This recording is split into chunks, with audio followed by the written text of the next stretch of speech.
Okay, if our special guests will have their seats, our witnesses. The hearing will come to order. Welcome to the Committee on the Budget and our hearing on what I'm calling, I'm going to change the title up, Unconventional Strategies and Bold Solutions to Restoring Budgetary Discipline and Strengthening our Financial Health and restoring the fiscal health of our nation, which is in rapid decline. I'd like to welcome our panel of expert witnesses and friends, the Honorable David Walker, the 7th Comptroller General of the United States from 1998 to 2008, Mr. Kurt Couchman, a Senior Fellow in Fiscal Policy for Americans for Prosperity, Ms. Romina Bacha, is that how you say it, Bacha? Romina, good to see you, she's Director of Budget and Entitlement Policy at the Cato Institute, and Dr. Douglas Elmendorf. Dr. Elmendorf, welcome. He's a professor of public policy at the Harvard Kennedy School of Government and the Director of Congressional Budget Office from January 2009 through March of 2015. Again, thank you all for being here. Before we get into the meat and potatoes of the agenda, would like to recognize our colleagues who have served with us over the last Congress who will be retiring. That's Representative Michael Burgess, by the way. Keep him in your prayers as he lost his daughter recently. He was the chairman of the Rules Committee and will be going back home to Texas. And Drew Ferguson, one of my best buddies, we're going to miss him.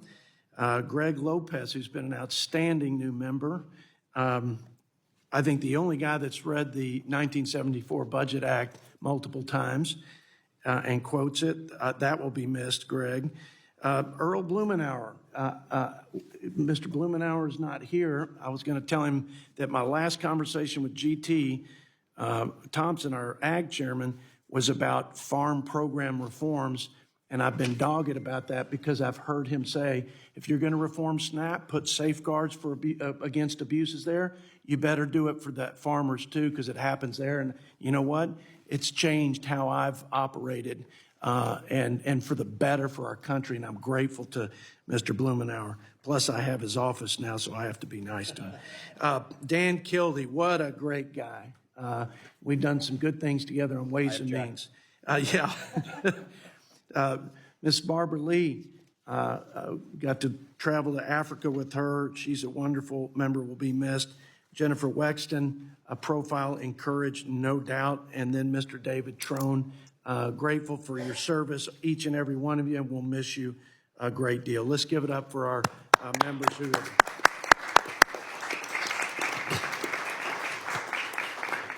Okay, well, now for the business at hand. I haven't made a New Year's resolution to not take all 5 minutes, but I think we can make this pretty quick. We've got major fiscal problems, completely unsustainable fiscal trajectory. I think I haven't heard anyone, Democrat or Republican witness or member that doesn't accept that fact. I think it's very scary because we won't know when the dominoes fall on us in a sovereign debt crisis, which would be the big sort of cliff effect.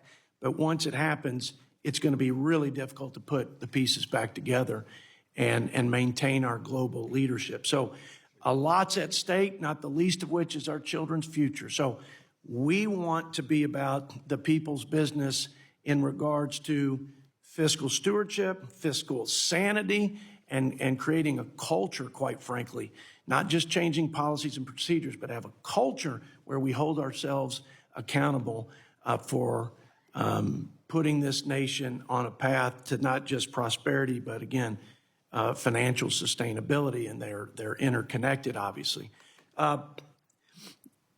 We're getting out of the box a little bit here. We're going to talk about fiscal responsibility procedures, policies, and even constitutional provisions not just in the United States, that have been bandied about for years, and there are no doubt as many probably skeptics as there are supporters of constitutional amendments, Mr. Couchman.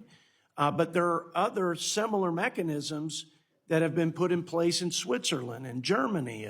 So in Germany, I think it's a deficit to GDP trigger, and it seems to work in some places. States, 49 of the 50, I think, have some form of a balanced budget requirement. But there are states that blow right past those mechanisms, and they're in as much financial trouble as the United States, even so. And then there are some who operate responsibly. So I wrote this quote down that I think everybody's going to love. And it's as much about human nature as it is about our republic. In the question of power, and I believe that Thomas Jefferson is the one who said this, in the question of power, let no more be heard of the confidence of man, but bind him down from mischief by the chains of the Constitution. And I think that's our biggest challenge, quite frankly. It's the nature of man. It's our weak flesh on both sides to not do the tough things, but the necessary things to make sure that we act responsibly. Bless you. So can we tighten the chains? Can we strengthen the chains? Can we add some links to the chains that would bind the mischief of the human nature that is manifested and expressed, at least in this regards, in irresponsible, not so courageous, and very inconsiderate, by the way, of our children's future behavior? I think this is a moral imperative to right this ship before it sinks and not just takes down America's influence and leadership, but again, robs our children of their freedom, their opportunities, and a future prosperity in the United States of America, the greatest country in human history. That's why this is an A committee. And when I ran for chair again, I said that, ranking member, you're awfully close to this gavel, so I know you feel the same. But this is an A committee. We deal with A problems, and we're going to have an epic A-like catastrophe if we don't work together to solve them. So thanks for being here. Those are my comments. And now the ranking member, I yield 5 minutes for you. Well, thank you, Mr. Chairman, for convening this hearing today. I also want to extend a warm welcome to our witnesses, and I appreciate you taking the time to be here with us. And as this Congress comes to a close, and I believe this will be the last time we're together this year, I also want to take a moment to recognize the contributions of members on both sides, especially those who will be departing Congress at the end of this session, including Barbara Lee, Dan Kildee, Earl Blumenauer, Jennifer Wexton, and David Trone on the Democratic side, and Michael Burgess, Drew Ferguson, and Greg Lopez on the Republican side. Greg, it's nice to meet you, and also goodbye. Thank you. Happens quickly, doesn't it? I also want to just take a moment and give special recognition to two others who began this Congress with us on the committee. One is Brian Higgins, who left Congress earlier this year, as well, of course, as Sheila Jackson Lee, who sat right at the end of that row and was such a powerful voice in this committee and in Congress. We tragically lost her in July, but certainly her legacy to public service is not forgotten. Hear, hear. Now, I also want to take a moment, as we're at the end of this year, to look back on where we were just 4 years ago, or really, I would say 5 years ago, at the beginning of 2020. We were just beginning the COVID pandemic, the deadliest event in American history by far. More than 1 million Americans lost their lives, double the death toll from the Civil War and triple the death toll from World War II. We were in shambles in terms of our economy. We were flat on our back with millions of Americans out of work, and economists were predicting high unemployment for years to come. Some were even predicting high inflation for the rest of the decade. But thanks to our policies, our economy has staged the world's leading recovery. Since 2021, we have created more than 16 million jobs. That is 7 million more jobs than the pre-COVID peak, which was in February 2020, right before the pandemic began. So we've recovered all of the jobs lost through the pandemic and added 7 million more on top of that. In terms of inflation, despite the fact there were those predicting that it would take a massive amount of unemployment in order to tame it, not so. Inflation has been tamed from a peak of 9% in the summer of 2022 to now roughly 2.5%. And in terms of our economic growth, it was 2.5% last year. Remember, there were some Wall Street firms, one of which even predicted, quote, a 100% chance of a recession. Well, they were 100% wrong. Now, we know that there's still work to be done. There are still many American families that are dealing with the economic ramifications from the pandemic and the inflation that came with it. So we still, to be clear, have work to do. But it is worth reflecting and taking a moment that there is not a country on earth that wouldn't trade places with our economy in a heartbeat if they had the opportunity to do so. Now, looking beyond just the next year and the next couple years, we do have, as we have both talked about, Mr. Chairman, in this committee a number of times, we do have some long-term structural issues that demand our attention. An aging population is increasing costs for programs like Social Security and Medicare, programs millions of Americans depend on for a dignified retirement. Widespread income inequality is leaving our economy more vulnerable to downturns and economic shocks. And this is where we will disagree, I think, 2 decades of Republican tax cuts have exploded our national debt. We have heard testimony in this committee during this term that we are missing $10 trillion in revenue cumulatively just because of the tax cuts we have had ever since 2001.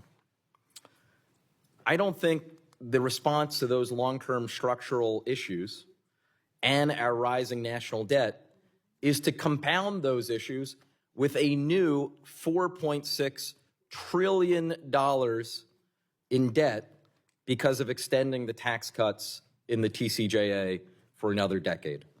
Unfortunately, that is what some are proposing.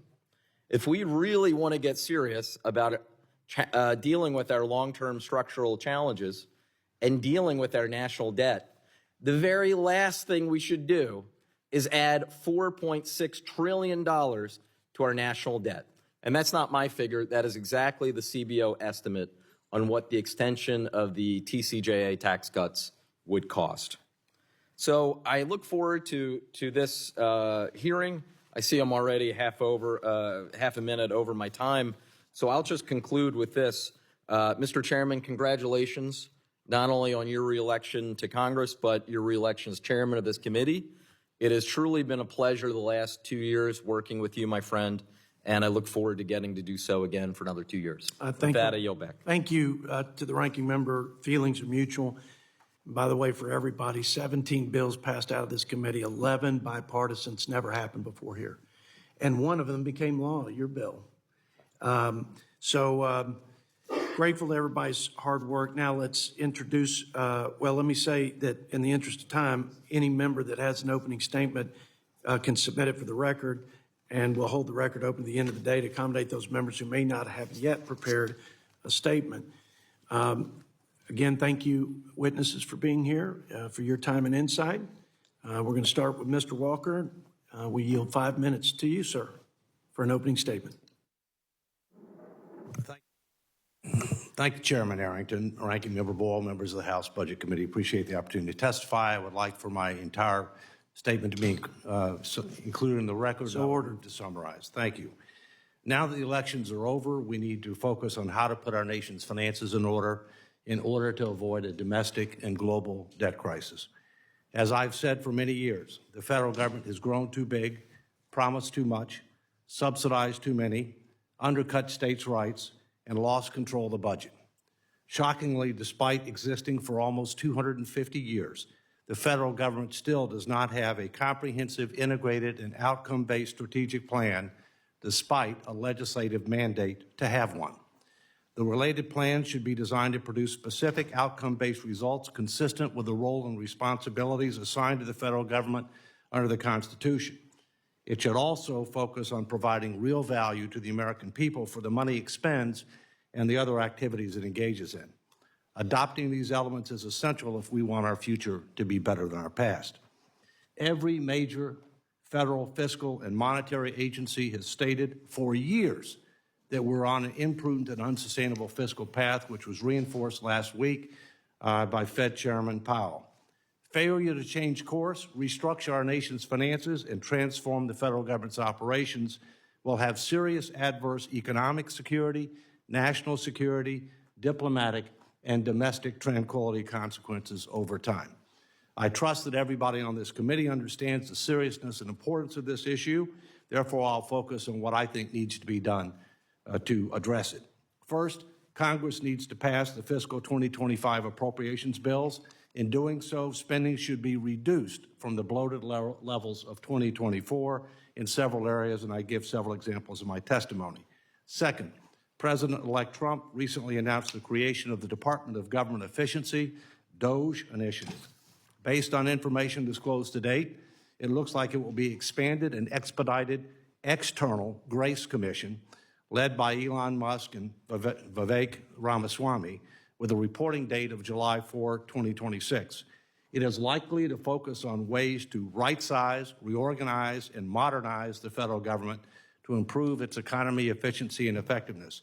Examples could include eliminating, consolidating, and devolving selected organizations, facilities, functions, while leveraging technology, improving internal controls, reforming human capital and acquisition practices, and adopting major management principles, along with strengthening work requirements. It should also explore deregulation efforts and additional reorganization and empowerment authority with appropriate congressional control. The DOGE effort is clearly needed, and if properly designed and effectively implemented, could save several $100 billion a year, but nowhere close to $2 trillion a year. It should consider the work of the GAO and the Inspector Generals and coordinate its efforts with OMB. It should also seek input from experienced outside experts in government transformation and relevant congressional committees, including this committee. Importantly, additional steps beyond the DOGE will be needed in order to restore fiscal sanity and sustainability. There is no way that Congress can pass the much-needed and long-overdue spending and tax reforms in a piecemeal fashion and in a timely manner and avoid the debt crisis. Therefore, we need to create a statutory fiscal sustainability commission that will meaningfully engage the American people, solicit input across the board: revenues, social insurance, defense and other spending, et cetera. Everything needs to be on the table. Everything is not equal. That needs to be done. This committee passed out a bipartisan bill in the spring, the Fiscal Commission Act of 2023. That needs to be moved. It needs some modifications. I include that in my testimony. Regarding fiscal sustainability, I've been to 47 states plus D.C. plus 2 territories doing citizen education engagement. They understand the need for reform. They're willing to support reform as long as it's based on a goal-based plan consistent with principles and values that bring people together rather than divide them apart. They believe that debt to GDP is the right thing to focus on. They believe that the problem is primarily a spending problem, but not exclusively. They support reforms weighted more towards spending reductions and revenue increases, but they recognize that both will be necessary because the hole's too deep. We've waited too long. Last, HCR 24, which the chairman introduced. The Congress has been delinquent since 1979 in calling a convention of states to propose a fiscal responsibility amendment, despite an express, enumerated, non-discretionary ministerial responsibility under Article 5 of the Constitution. Mr. Chairman, I'd like to insert several things into the record that provide support for this. I'd also like to acknowledge Bruce Lee, who's here, who's the executive director of the Phoenix Correspondence Commission. The states are working together to hold a convention of states to propose a fiscal responsibility amendment because the Congress has failed to act, and they're prepared to do it. In summary, thank you, Mr. Chairman, for the opportunity to testify. I look forward to answering any questions you may have. But let me just say, we're at a critical crossroads. The future of our country and our families is at stake. And as the chairman said, what is going on now with regard to fiscal policy is irresponsible, unethical, immoral, and must stop. Thank you. As we say in West Texas, amen. Mr. Lee, thank you for your leadership. Ms. Bacha, 5 minutes for your opening remarks. Chairman Arrington, Ranking Member Boyle, and distinguished members of the committee, thank you for the opportunity to testify today. The fiscal health of the United States is at a critical juncture.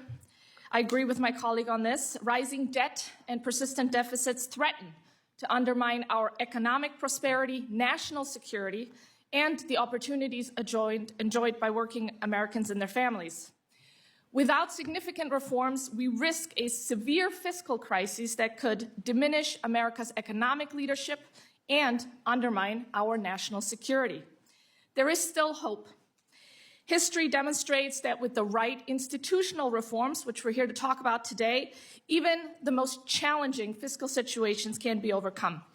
The U.S. debt, now at about 100% of GDP, with annual deficits above 6% of GDP, is primarily driven by irresponsible emergency spending, unsustainable entitlement spending, including ever-increasing benefit levels for Social Security and Medicare beneficiaries that outpace inflation, and the rising cost of interest on our debt. As the debt grows, interest rates are getting pushed up. Interest payments now exceed what the government spends on defense. This constrains the government's ability to respond to the next major emergency or economic crisis. To address this spending-driven debt crisis, institutional reforms like a balanced budget amendment could serve as a critical commitment device to guide fiscal policy. A well-designed debt break or balanced budget amendment would require Congress to balance revenues and expenditures over the business cycle. This would allow for flexibility during recessions or emergencies while ensuring long-term fiscal stability. Fiscal rules can succeed when they are sufficiently firm, necessarily flexible, and broadly supported. Switzerland's constitutional debt break, for example, balances their budget based on economic conditions using spending caps. Any deviations from those spending caps are recorded in a compensation account, which then mandates future corrections. The debt break has proven highly effective, reducing public debt relative to GDP to about 35% and fostering long-term fiscal stability while allowing for flexibility for emergencies and economic crises, but also requiring that those emergency expenditures will be paid back after the crisis concludes. Similarly, Germany's constitutional debt break limits structural deficits. The framework allows for temporary suspension during crises, provided a repayment plan is established. There's oversight by an independent stability council to ensure accountability. And this rule, too, has helped to stabilize Germany's debt trajectory, even as it accommodated emergency spending during the pandemic. Lastly, in Sweden, they adopted a fiscal framework in the 1990s that has 3 key pillars: a surplus target over the business cycle, multi-year spending caps, and a debt anchor or debt stabilization target. These rules, too, are monitored by an independent fiscal policy council. Sweden's structural reforms, such as tying pension benefits to life expectancy and converting a portion of their Social Security to defined contribution plans, have complemented Sweden's fiscal rules, preserving its welfare state without bankrupting their nation. A balanced budget amendment alone cannot resolve our nation's fiscal challenges. It must be accompanied by credible reforms to entitlement programs and structural spending constraints. Congress might, for example, adopt a BRAC-like fiscal commission to propose reforms and overcome political gridlock. This would be a fiscal commission modeled after the successful Base Realignment and Closure Commission. It would provide independent recommendations based on clear and narrow congressional guidelines, such as stabilizing the debt at less than the size of the U.S. economy or achieving primary balance by a certain year. The risks of continued inaction are profound, with credit rating agencies having warned of the dangers of political dysfunction and fiscal responsibility. We've now been downgraded twice by Standard & Poor's and Fitch, as Moody's has altered its outlook to negative for the United States credit. Worse, due to the unique nature of the US dollar as the world's preeminent reserve currency, bondholders may not be sending us early warning signals. In other words, we may be missing a canary in this coal mine, and we shouldn't find out where the fiscal cliff is by going over it, because as Reinhardt and Rogoff have noted in their book, This Time is Different, debt crises most often arise not from gradual decline, but from sudden collapse in investor confidence. Policymakers still have the opportunity to chart a new course by adopting a debt brake or balanced budget amendment and pursuing entitlement reforms, possibly by empowering a fiscal commission modeled after BRAC. International models like Germany, Switzerland, and Sweden show the way, but decisive action is needed now, here in the United States, to safeguard our republic. Thank you, and I look forward to your questions. Thank you, Ms. Botchin. Now we yield 5 minutes to Mr. Couchman. Chairman Arrington, Ranking Member Boyle, and all members of the committee, thank you for continuing to consider systemic solutions to systemic problems. Controlling the debt burden can protect Americans from higher costs, expand opportunity, and defuse the threats to our prosperity, our security, and even our political system. Overwhelming support exists for the concept of budget balance, but designing a balanced budget amendment is challenging. So are complementary changes to statute. When the norm against non-emergency public debt frayed in the Great Depression, bipartisan support for balanced budget rules emerged in Congress. BBAs passed the Senate in 1982 and the House in 1995. Almost every state requires balanced operating budgets. Nearly all countries with advanced economies do too. 80% of Americans support a constitutional amendment that would require a balanced budget within 10 years. Most economists think balance should be done over the course of the business cycle rather than yearly. Today's growing debt burden, ongoing inflation and interest rate pressures, and increasing federal interest costs may promote bipartisan consensus to control the debt. To get the best results, Congress needs institutional upgrades that can also make America's legislature a better place to serve. Drafting BBA language is challenging. Annual balance is a common fatal flaw. Revenue is volatile. Tightly binding spending to revenue would drive policy instability, as Figure 1 in my written testimony shows. Fortunately, annual balance isn't necessary. Chairman Arrington's business cycle BBA defines a rolling average relationship between spending and revenue, while Representative Moran and Senator Braun's principles-based BBA would rely on implementing legislation for the details. Either would allow a smooth, predictable path for non-emergency budgets. Representative McClintock's debt limit amendment might as well, depending on definitions and reserve funds. Some BBAs exclude payment of debt from spending, so Congress could target full or primary balance. There's a big difference. Other BBAs require full balance, which implies much more deficit reduction. The Arrington and Moran BBAs use the term expenditures instead of outlays for spending. Expenditures is a general term, while outlays is statutory and would create big management challenges. Emergencies do happen, of course. The approval threshold should be high enough to limit abuse, yet low enough for Congress to address crises. 3/5, 2/3, and 3/4 are often proposed, but 2/3 is the most constitutionally consistent. Some BBAs have lower additional waivers, and some could even encourage kinetic military action. Beyond the ratification period, some BBAs would allow a full decade to reach balance. 5 years is also common, 2 less so, and 1 BBA would require balance upon ratification. Chairman Arrington's BBA uses declining fractions to reach balance. Others don't lay out a specific path. References to statute in the Constitution could prop up outdated approaches or let anachronisms accumulate, among other issues. Outlays is one example of a statutory reference. Another is the statutory debt limit. Maybe Congress wouldn't need it anymore, but maybe it could help with automatic enforcement. The president's annual budget request is another, with risks of changing the balance of powers. Some provisions are simply fatal to reaching two-thirds support in Congress, among other issues. They include supermajorities to increase revenue or to exceed a spending to GDP ratio, as well as excluding Social Security and Medicare. Covering all programs in a BBA does not mean that Congress must treat them equally or that automatic enforcement must apply equally. Courts are an important part of our system of checks and balances, yet fiscal policy is inherently legislative. That said, Congress living up to a BBA may be the surest way to keep courts from stepping in, even if statute cannot fully constrain them. An approved or ratified BBA could push Congress to overhaul the broken budget process through the national consensus building exercise of approving and ratifying a BBA. Ultimately, Congress needs an annual budget process that starts on time, ends on time, and in the meantime, lets all members contribute.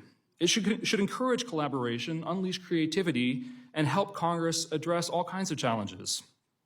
Restoring the balance norm has overwhelming public support, and new BBAs resolve longstanding design problems. With a BBA and related statutory changes, bottom-up bipartisan deal-making within an effective budget process can make America's future brighter than ever. My written testimony expands on these themes, which I asked to be included in the record. So ordered. And I look forward to the conversation. Thank you, Mr. Couchman. Dr. Elmendorf, 5 minutes for your opening remarks, sir. Thank you. Good morning, Chairman Arrington, Ranking Member Boyle, and all the members of the committee. It's great to be back with the Budget Committee, and I appreciate the invitation to testify today. I'm pleased the committee is hosting this hearing about the need for significant changes in the federal budget. Let me make 3 basic points. First, current fiscal policies regarding spending and revenues are almost certainly unsustainable. Federal debt is now roughly equal to the nation's annual output, or gross domestic product, as you can see in this too familiar picture. That is nearly the highest level in our history and almost 3 times the level in 2007 before the global financial crisis. More importantly, the Congressional Budget Office's projections based on current law show debt rising continuously relative to GDP in the years ahead. As debt rises, interest rates will rise, so interest payments by the federal government would rise continuously as well. Those trends cannot, in fact, continue indefinitely. Therefore, policies will need to be changed. My second point is that we are not in a fiscal crisis now, and changes do not need to be made urgently, but acting sooner rather than later would be valuable and prudent. A key sign of a fiscal crisis would be interest rates rising well above their typical levels. We have not seen that. As this picture shows, even with the increase in interest rates over the past few years, the yield on the 10-year Treasury note, a benchmark for this kind of analysis, remains lower now than almost any time between 1990 and 2007. So we are not in a crisis now. Nonetheless, delaying action has significant costs. The accumulation of debt crowds out capital investment, which holds down wages and pushes up interest rates relative to what would happen otherwise. The accumulation of debt also limits the government's ability to borrow when truly needed to respond to problems in the future.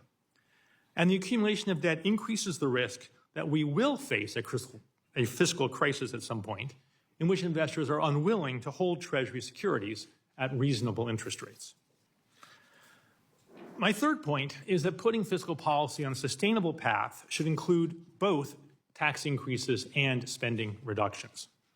Stabilizing the ratio of debt to GDP at its current level over the next 30 years would require policy changes totaling a little more than 2% of GDP, which amounts to about $600 billion per year today. If all the expiring provisions of the 2017 tax cut were extended with no pay-fors, the fiscal hole would be that much deeper. So cutting spending that much would require large cuts to popular and important government programs, and raising taxes that much would require large tax increases for many people. So the only realistic way forward is through a combination of those changes. Recall, as shown in this picture, that nearly half of all federal spending goes to Social Security Medicare, and interest payments on the debt. Few members of Congress have called for cutting spending in those areas. In addition, many members seem to want more spending on defense and border security rather than less.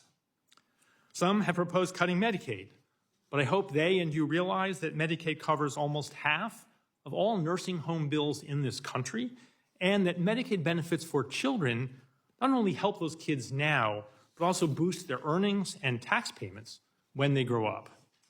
Cutting federal spending on infrastructure and research would hinder economic progress. Cutting benefits for lower and middle-income Americans would hurt those who have been struggling the most in the economy.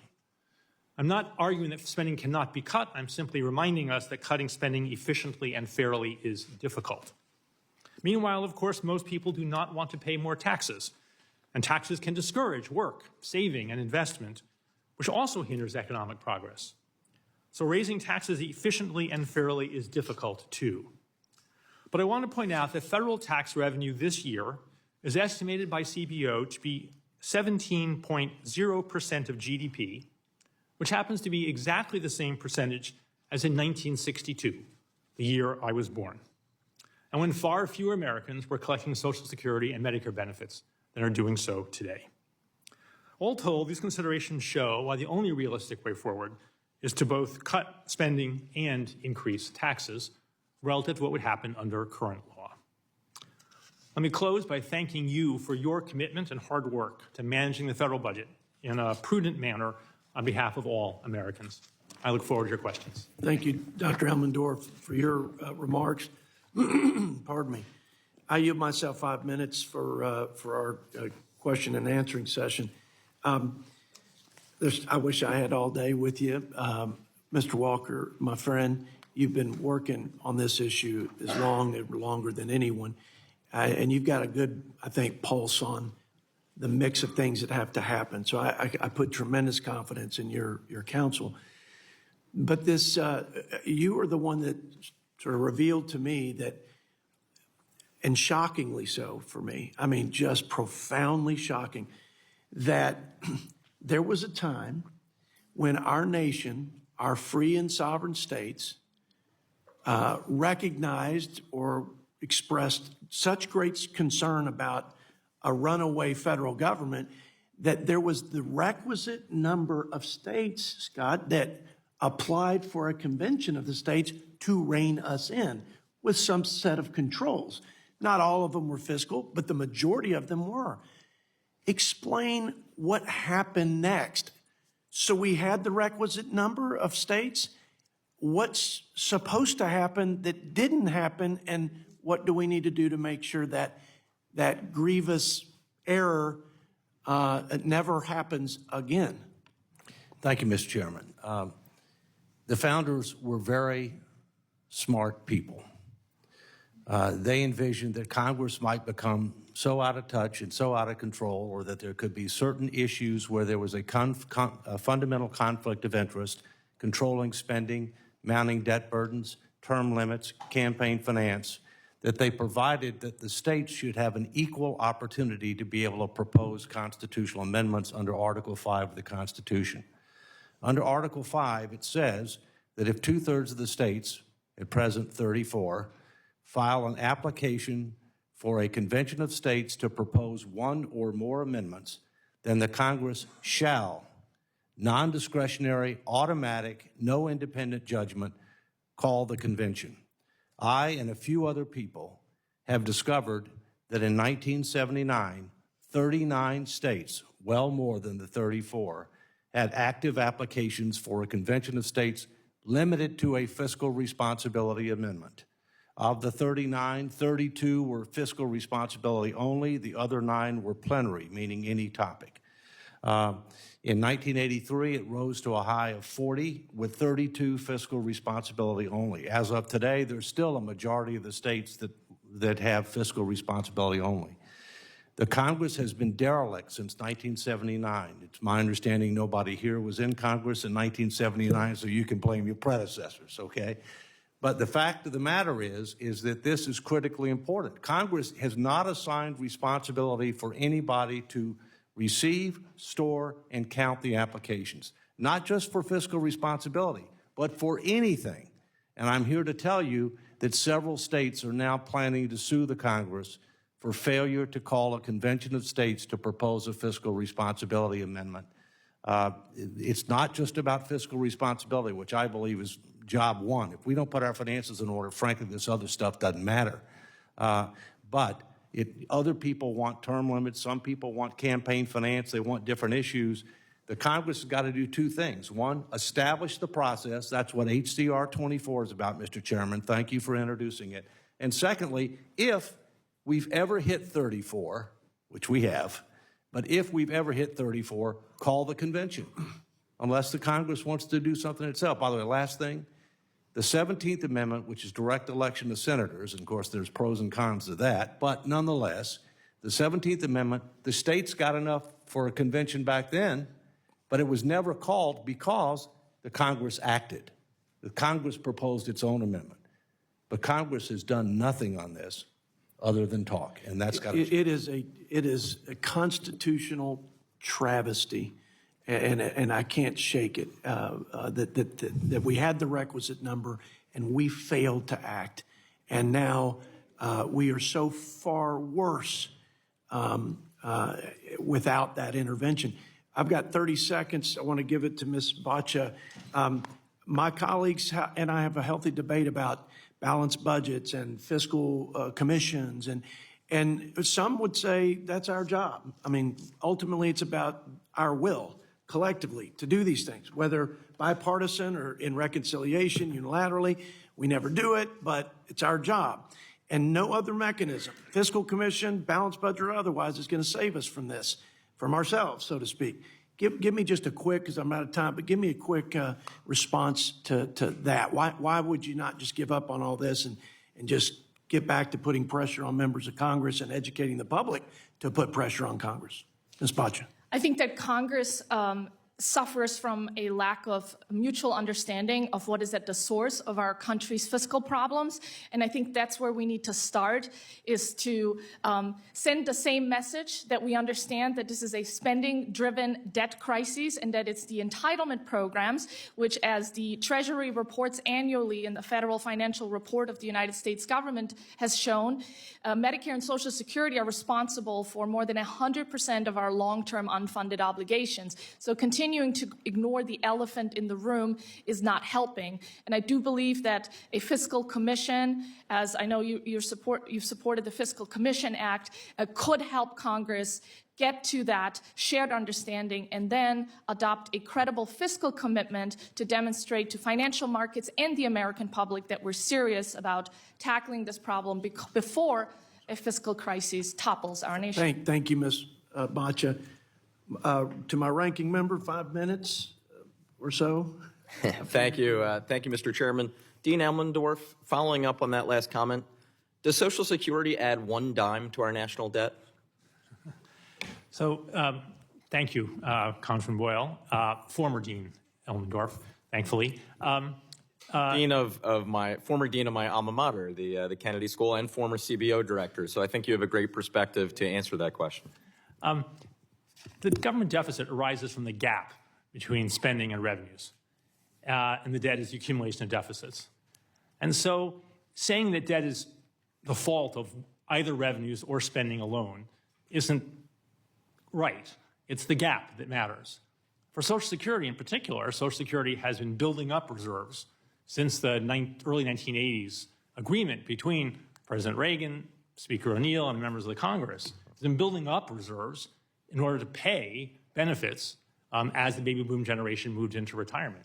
Social Security has accumulated holdings of government debt, trillions of dollars of those holdings. Now, those won't last forever. The trust fund will, in fact, run out under current law at some point in the 2030s. But at the moment, Social Security has been contributing on the positive side to government finances. In fact, if it weren't for those reserves, actually, the size of the deficit would be larger over the last several decades, correct? For a number of years, the revenues brought in through Social Security exceeded the benefit payments. The debt, I hope you understand, I know you do, I hope others do, is complicated. The Social Security Fund holds government debt that is subject to limit. So the debt limit you vote on actually includes those holdings. But most economists look at the debt that's held outside of the government itself, and that publicly held debt is a smaller number, although still quite large, than the one that I graphed. And so I think you really want to think about the budget in a unified sense. The unified budget was developed decades and decades ago, and I think you want to think about spending and revenues together in that way. Now, let me, you in your brief testimony made 3 points. Let me address the first one. If you can expand, you said, and I think I'm roughly quoting you here, no, we are not currently in a fiscal crisis. Can you please, before we talk about long-term, can you expand on that point?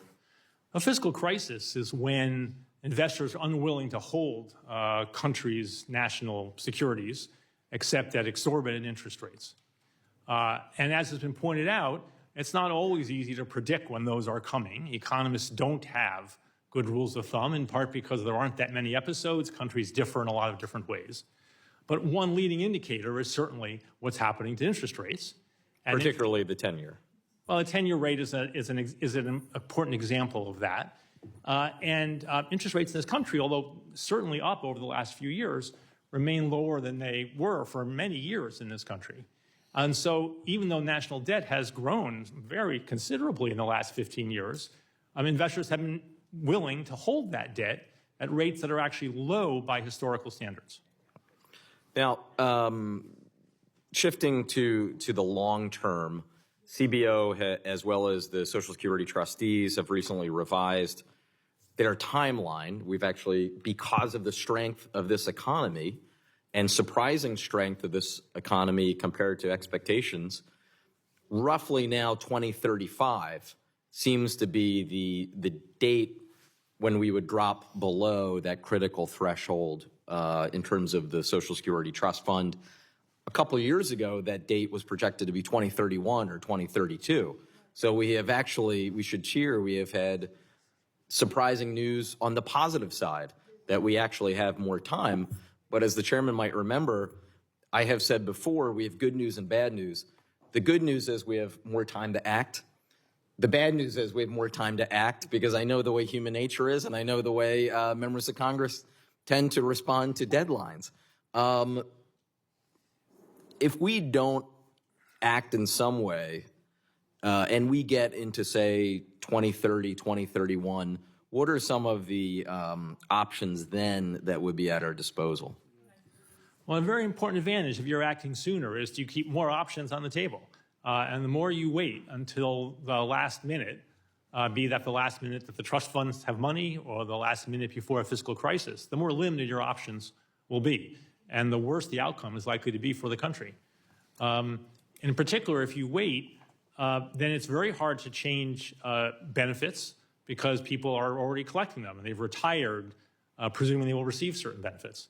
I think this was part of why Congressman Ryan, when I worked with him when he was a ranking member and then chair of this committee, worried about trying to change policies early so you could, in fact, set policy changes in motion that people could then respond to. And this was exactly, in fact, what Ronald Reagan and Tip O'Neill did in the early 1980s, was to make changes in Social Security that stretched out over decades so people could respond to that. If you wait to the last minute, it's very hard to make those changes without throwing people off of their plans. Well, finally, let me ask you, CBO has recently projected the extension of the Trump TCJA tax cuts would add about 4.6. The gentleman's time is no. Would add about $4.6 trillion to our national debt. Is that, well, I know you're no longer the head of CBO. Do you agree with that projection? I mean, I don't do the numbers on my own. I didn't when I was director, but that sounds to me right. I think that would be digging a much deeper hole unless there were offsetting changes to other provisions of the tax code or to spending programs. Thank you. I yield back. Man, I'm a gracious chairman to give you that last question. Don't dislocate your Holy shoulder there. smokes. Okay, we're now going to give 5 minutes to my friend from California, Tom McClintock. Thank you, Mr. Chairman. First of all, I agree with Mr. Walker that we are perhaps just a few years away from a fiscal crisis, the likes of which this country has never seen and that few countries have ever survived. You know, we keep searching for structural reforms, but we ignore the most obvious answer. It's the word no. We beat our chests about the disastrous deficits, but we keep voting for hundreds of billions of dollars of wasteful grant programs, subsidies that distort the flow of capital, and we keep shoveling money at agencies whose authorizations expired years, sometimes decades ago. Here's the cold, hard truth of the matter. The federal government cannot raise or spend a single dollar unless the House of Representatives says that it can. That is our responsibility. It can't be doged and it can't be dodged. What I find supremely frustrating is that we have right now the ideal tools within our possession to bring our spending in line with our revenues, the budget resolution and the accompanying Reconciliation Act. Now, the Republican majority under Newt Gingrich used reconciliation by the book, and the result was 4 balanced budgets in a row that produced one of the greatest waves of prosperity our nation's ever seen.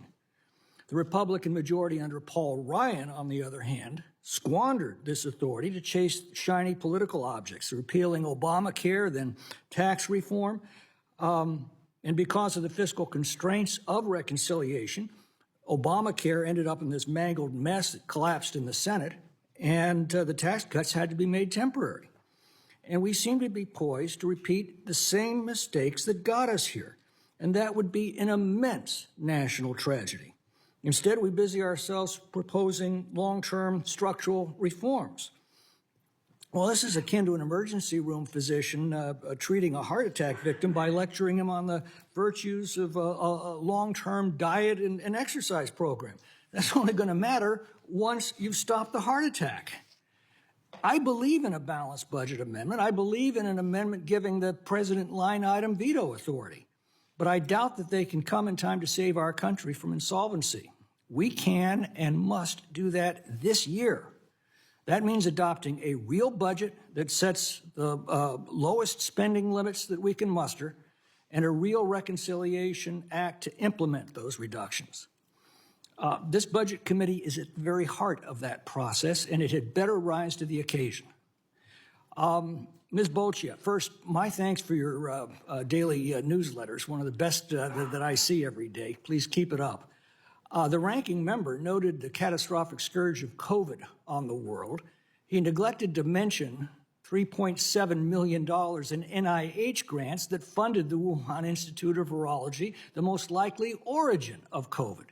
And that was just a fraction of the hundreds of billions of dollars of grants that go out to every NGO under the sun every year that are rarely held accountable, or grants that rob one community to pay for local projects in another. It seems to me that this committee ought to be looking at every one of these ludicrous expenditures. Well, what's your view? Thank you very much for being a loyal reader of the Debt Dispatch. Yes, I think we need to look under the hood of the federal budget and the numerous programs, thousands, in fact, of programs that Congress continues to fund without taking a close look at them. As you mentioned, there are many expired or unauthorized programs that Congress should review, and we may find there's a tremendous amount of duplication, inefficiency, and waste that the federal government could cut. And I thank you for bringing to light particular examples of this, but I also need to highlight that just addressing the discretionary spending and those grant programs is not going to stabilize our spending trajectory or stabilize the debt, since it's primarily driven by healthcare costs, interest on the debt. And particularly entitlement spending. Phil Graham's pointed out that 72% of our unobligated general revenues are going to entitlement spending. Shouldn't we put a strict work requirement back in all of those entitlement programs for able-bodied adults? So work requirements can work for Medicaid, food stamps, and other means-tested benefits.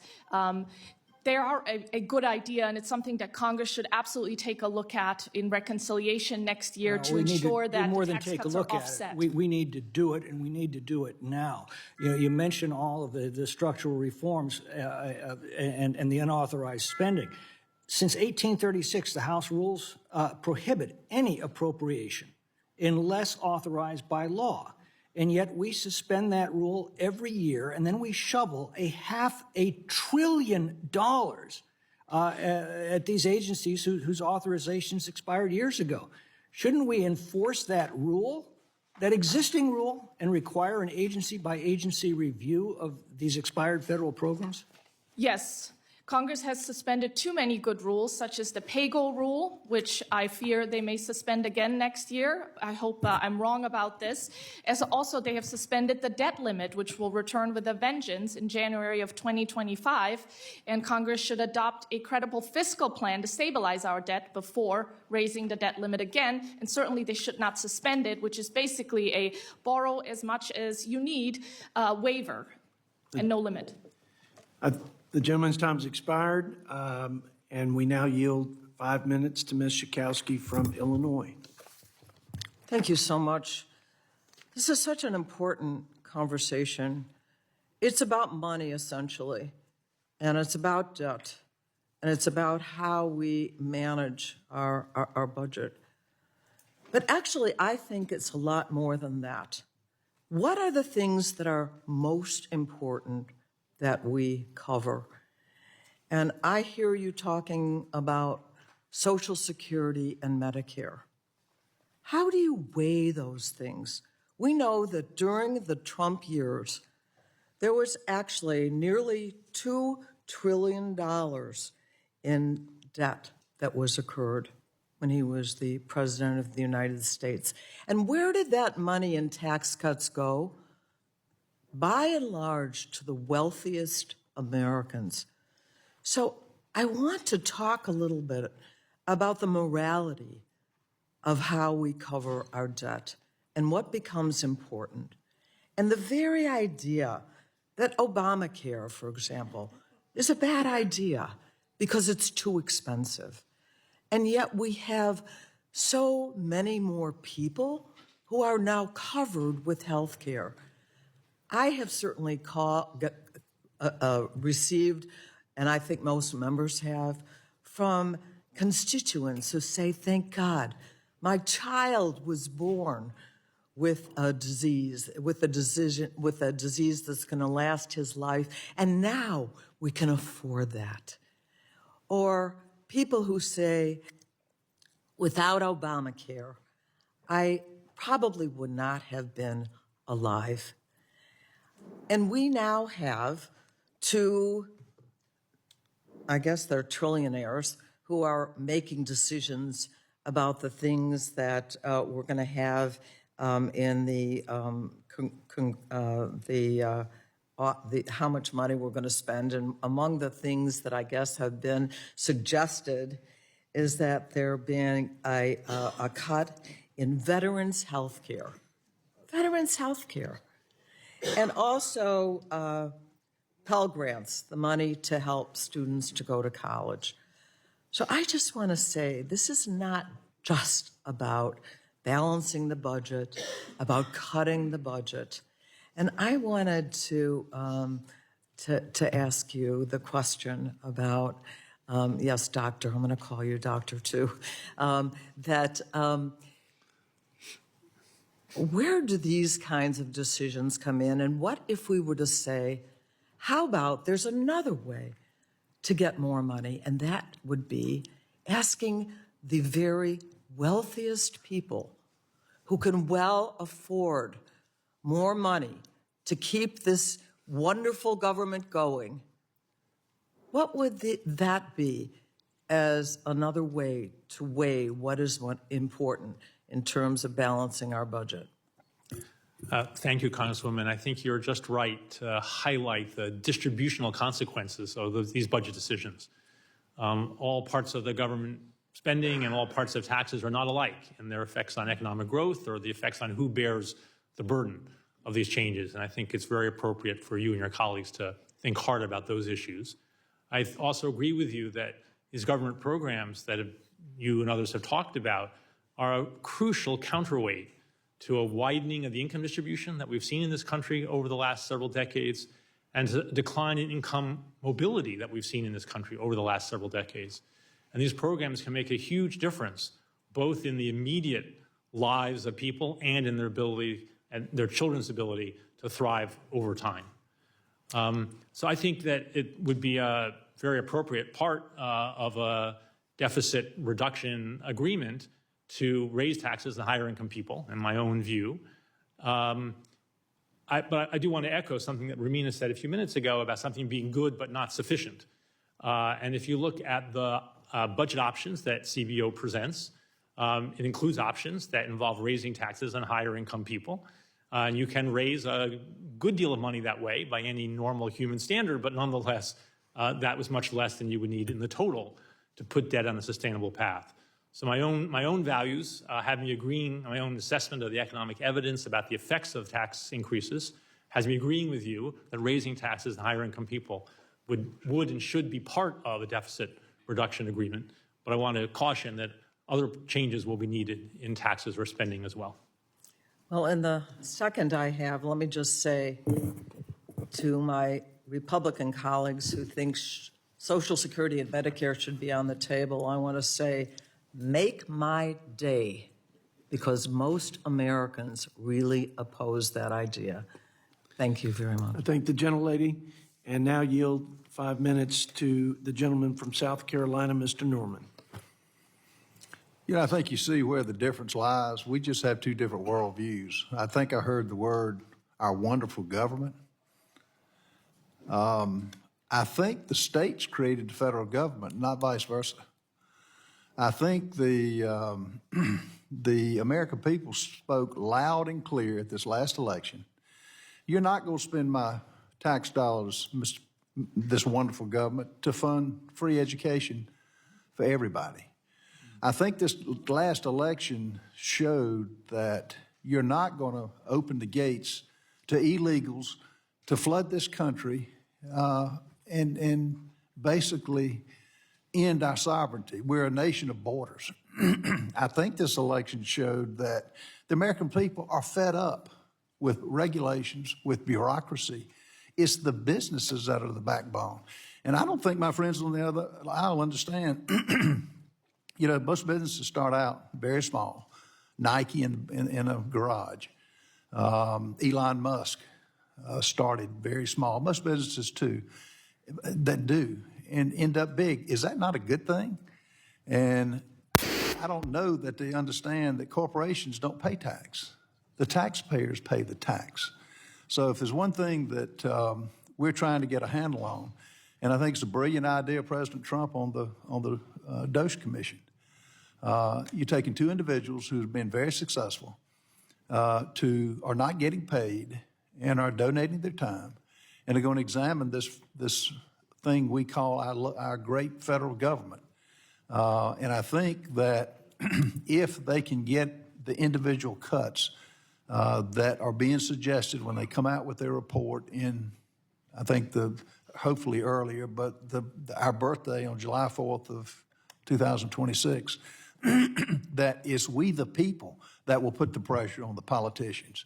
Crony capitalism is killing this country. People have put those in office, and to be fair on both sides of the aisle, to do the bidding for our tax money. And if there's one thing that I think we all talk about, and everybody says it during campaigning, we're conservative. We want to return conservatism to our nation. But I'm telling you, the clock is running. And I'm sorry I missed a lot of your commentary, but you know, the interest on the debt alone is over $860 billion a year. Anybody that thinks that's sustainable is, I think, either living in a different world or don't understand basic economics. Mr. Walker, would you like to comment on that?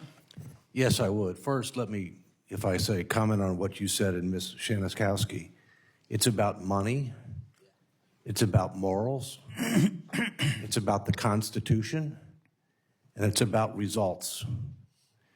We've got problems on all four of those fronts, and we have to address all of those. By the way, Social Security Medicare, I was a trustee of Social Security Medicare. They used to run positive cash flow. Now they're negative cash flow. And people don't understand that if you do nothing, Social Security benefits will be cut 21% across the board, automatically, by law, and increasing over time. And Medicare, either premiums or benefits, premium increases or benefit reductions will be cut 10 to 15% automatically by law. So doing nothing is not an option. And by the way, Ask rich people to pay more into Social well, Security. there's no question, there's no question that we have to have more revenues. There's no question that more people need to pay something, because over 40% pay nothing in income tax, 20% get a credit. There's no question the wealthy need to pay more, okay? But it's a matter of what's the weighting, how do you get it done, and I'll just say this at the end. There's no way you're going to make these tough choices without a commission, a statutory commission. The people are way ahead of the politicians. They know you cannot continue on this path. They're willing to accept tough choices. I got 77 to 97% support for Social Security, Medicare, tax, and other reforms. They're way ahead. But you have to put a mechanism in place to set the table, till the ground, set the table for you to take a tough vote.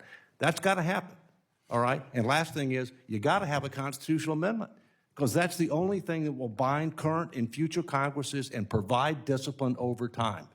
Absolutely essential. Thank you, sir. And we've got in South Carolina, we have to balance the budget. Congress should be no different. And it's a reprioritization of money spent.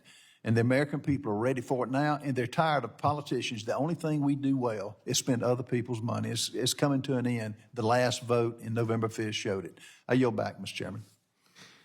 I thank the gentleman, and now yield 5 minutes to our friend from Michigan, Mr. Dan Kildee.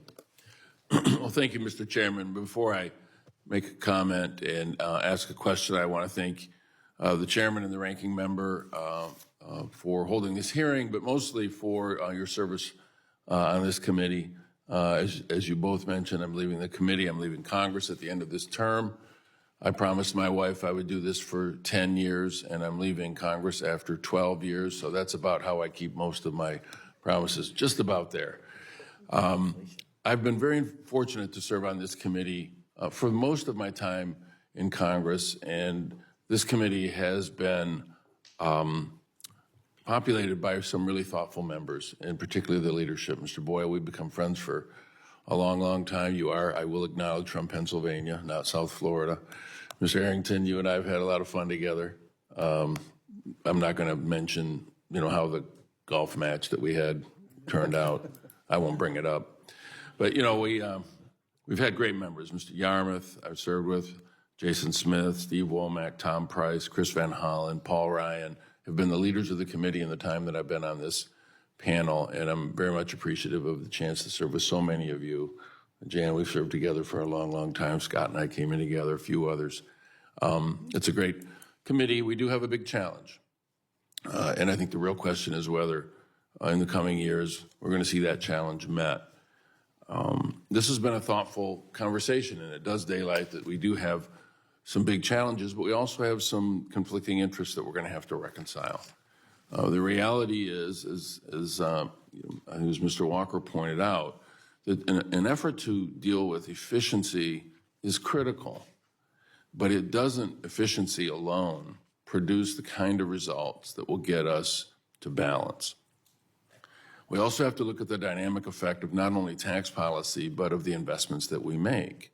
I've often been frustrated by the fact that when you think about some of the spending, we don't think about it in terms of the return on investment that spending might create. For example, I've been, a huge advocate for focus on early childhood education, making sure that those young kids get the best start they can possibly get.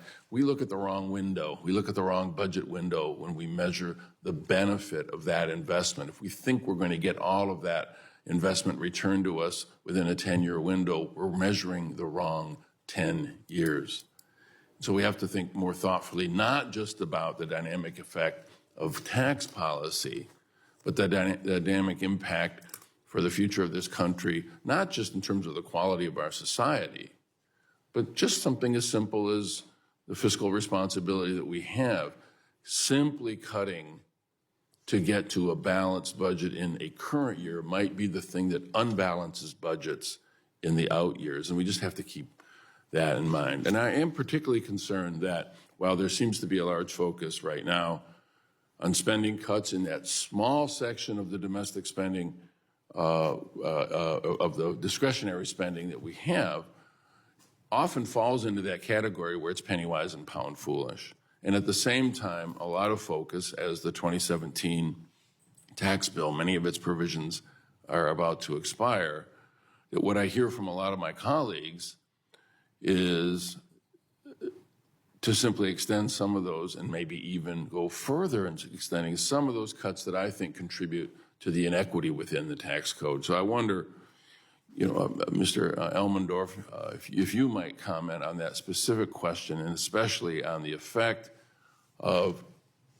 an effort to cut spending in some of the areas of domestic spending that might have a positive long-term net return, and simultaneously extending some of the 2017 cuts that continue the process that was set in place that has a firefighter in Bay City, Michigan, pay a higher percentage of their income in taxes than the wealthiest people in this country, some of whom are actually going to be in a position to make suggestions about how to cut the budget. Could you, in the 39 seconds I have left, make some comment? Thank you. Thank you, Congressman. I think your focus on the investment nature of certain kinds of government spending is extremely important. And as you know, the Congressional Budget Office has been doing more work analyzing the effects of investments beyond the 10-year budget window. Reports on infrastructure spending, report on the effect of Medicaid for children. I don't think they've gotten to preschool education, early education yet, but I hope that's on their agenda. I think your point is very well taken. At the same time, we need to recognize that not every investment will pay for itself, and therefore attention needs to be given to how these investments will be funded. But I think it's very important, as you and your colleagues think about changes in the budget, that you think about what will matter not just today and tomorrow, but in the years and decades to come. Because that's the goal of deficit reduction, of debt reduction, is to build a stronger economy for the long term. And those investments can be very important. I appreciate that very much. I appreciate the panel, and I know some of my colleagues will appreciate me saying this for the very last time. I yield back. Well, that's,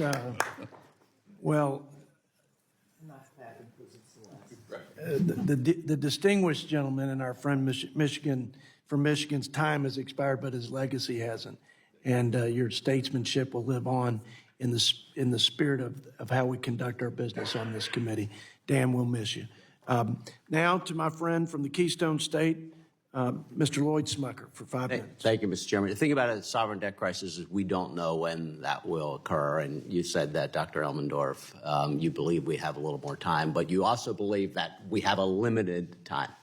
We already saw a softening of the treasuries earlier this year, which was concerning. We weren't sure that individuals would be willing to continue to buy our treasuries.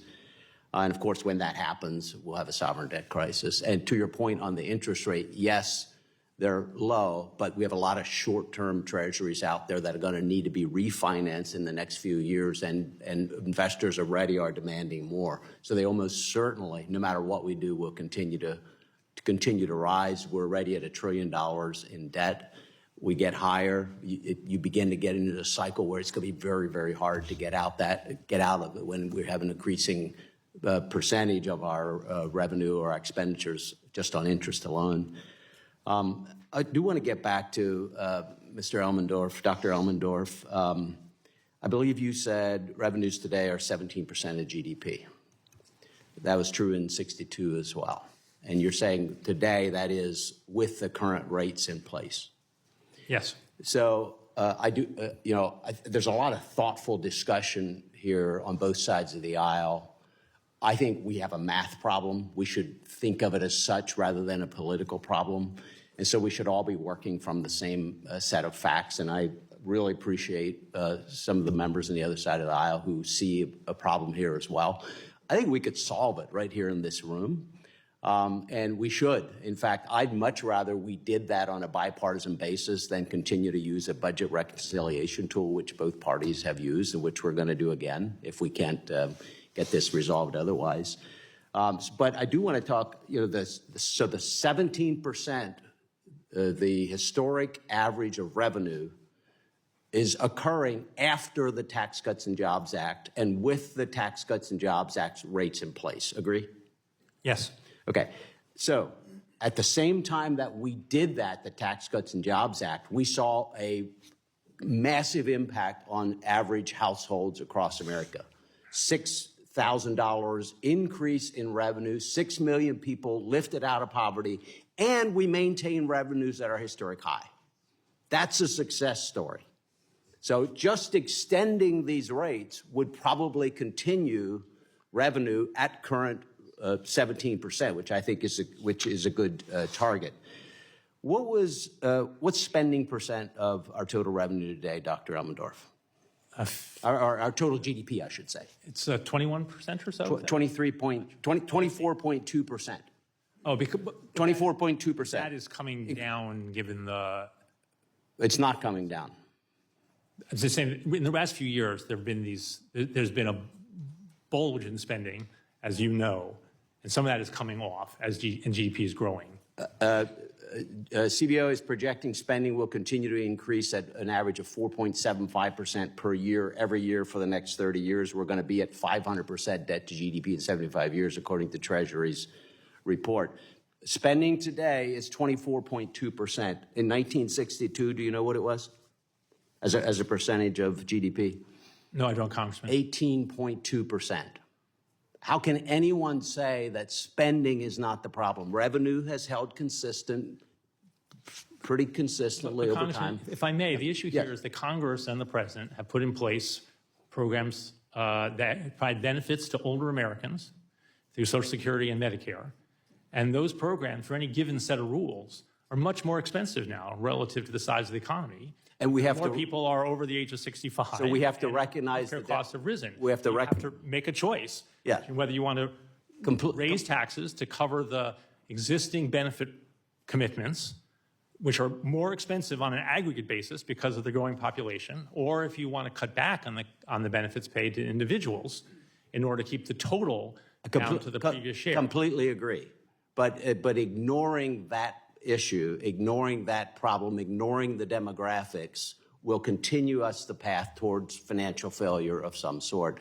I think we can solve this on a bipartisan basis. I, of course, talked to Mr. Walker and others about a bipartisan debt commission. I think that would be great. But even if we don't do that, I think we have an opportunity right now, as we're discussing another look at at tax policy. We ought to be putting tax policies in place that generate strong economic growth. That's one of the key ways we get out of this. It's what the Tax Cuts and Jobs Act did very effectively. And then we've got to look at the spending side of the equation. So I really hope we find some group in Congress that includes members from both parties who are really willing to look at this as a math problem and figure out a way to solve it. I'm out of time. Thank you, Mr. Chairman. Thank the gentleman, and now yield 5 minutes to my friend from California, Mr. Scott Peters. Thank you, Mr. Chairman. I just also want to say a word of thanks to you and the ranking member, because I think this in the past, this committee has been known as a performative committee, where a place where you get up and yell at each other. And I think both you and both of you have taken this very seriously. I think it's reflected by the kinds of witnesses we have here today who are really offering really thoughtful and really straightforward and in some ways uncomfortable recommendations for us. I want to just thank you. That's a sign of your leadership, and I appreciate you both. Despite a seemingly healthy economy, the deficit's growing. It's now $36 trillion. We're borrowing nearly $2 trillion a year just to pay our expenses. As a result of that, we're going to be paying, interest will be the largest item in our budget very soon, because we're borrowing money to pay our expenses, which no one would do. But we've gotten in the habit of that. And I do think with the witnesses that it's time for us to deal with that. I do want to say about Medicare and Social Security, it's not constructive to say, don't touch it. That's what I hear from people over here. This is a dying patient. This is a patient in the hospital bed. And if we don't touch it, it dies. So we have to do something about it. I'm inclined to agree with Ms. Schakowsky that we should raise revenues. I would say also, it doesn't seem to be something that we've done here. I've been here 12 years now, and it seems like we can't do that by ourselves as Democrats. There's not a consensus on how to do that. And we're going to have to work across the aisle to get this and the other issues that we've raised hammered out. I also just say this is on both parties. We've had conflicts in Afghanistan and Iraq that weren't paid for. President Bush made tax cuts that weren't paid for. President Obama extended those tax cuts. We had tax cuts under President Trump. We had a lot of COVID relief programs that were vital but expensive. And on top of our annual borrowing, we've added more than $10 trillion to the debt. Going forward, I have to say I don't like to hear this sort of sanguine idea that extending the tax cuts is somehow cost-free. It's not. It's a $4 trillion thing because current law assumes that they end. And current laws assume that they end and then the rates go back up. And that's how we determine the level of the deficit. So if you extend them out, you're changing current law to add more deficit. I think that's right, isn't that right, Dr. Elmendorf? Yes, exactly, Congressman. The other thing is I hear from my colleagues too that, boy, we got so much more, we get so much revenue even after the tax cuts. But of course, if we had not cut the taxes, we would have had even more revenue. Isn't that true, Dr. Elmendorf? Yes, that's right, Congressman. And do you have an estimate of the amount of money that was? I don't know. Well, I imagine it was in the trillions of dollars. So I just think let's get away from this playland where we think that that the best things in life are free. These tax cuts, which I understand there's going to be a tremendous amount of political pressure on my colleagues to extend and even to grow, they cost a lot. And so I appreciate the constructive comments of all of you who've all acknowledged that this is not just a spending issue. It's not just an efficiency issue. And I, too, welcome the chance to talk about efficiency in the federal government. I think we should welcome it. I hope that the system that's set up by the president-elect is a good one that's effective. But we're going to need revenues. And I think that should be evident to all of us. I'm a co-sponsor with of the Bipartisan Fiscal Commission Act with my friend Bill Huizenga from Michigan. We got that bill passed out of this committee. And I think it's ready to go. I think that's kind of where we need to go. And each of us, I would just say, each of us needs help to cover ourselves from our own extremes. I mean, I got people who believe on the other side of the aisle that, maybe we could just cut taxes forever and we'll just be just fine and still fight back on China. That's not going to happen. I got people on my side of the aisle who think, you never have to make a spending cut to deal with this. And I know that's not going to happen either, but unless we get together in the same room and are bound by facts, I don't think it's going to happen. And finally, I would just say, I have never before considered a balanced budget amendment. And I have to say that some of your comments have made me think about whether that might be helpful and to not think about, we sort of get a very abbreviated conversation about that here. We're going to balance the budget right away. I know that's not productive. But I like the idea of what Switzerland did. I think something like that has a lot of flexibility, but discipline makes a lot of sense, and I'd like to consider something like that going forward. But at least I think a commission makes sense. This committee thinks a commission makes sense, and I think a lot of us are willing to get at it. Mr. Chairman, I yield back. Well, I certainly associate myself with his remarks on the fiscal commission, and I appreciate his leadership on that, and I hope that we can do something tangible, meaningful, statutorily this year, I should say, next Congress. With that, we now ask Glenn Grothman from Wisconsin to give us his Q&A and remarks for 5 minutes. Sure. We talk about revenue. I sometimes like to call it taxes because the people back home might not know what revenue means. But in any event, in the last, say, 6 years, when we talk about these tax cuts being the problem, what has happened to revenues in real terms in the last, say, 5-6 years? In nominal terms, revenue has increased. Okay. Do you know about, Mr. Walker, you know about how much? Yeah, I think one of the things that we have to do, we have to focus on what the right metrics are. Things are going to go up in nominal terms because of inflation. Well, that's why I ask in real terms. Right. And real is after inflation. So I'm not sure they've gone up after inflation. But the bottom line is this. I think if we focus on as a percentage of GDP, revenues as a percentage of GDP, spending as a percentage of GDP, debt as a percentage of GDP, that's a metric that I think provides a fuller and fairer view of where we are, where we're headed. And the truth is, right now, debt to GDP is too high. It's getting ready to go a lot higher. Secondly, we're taxing at about the same level of GDP as post-World War II average.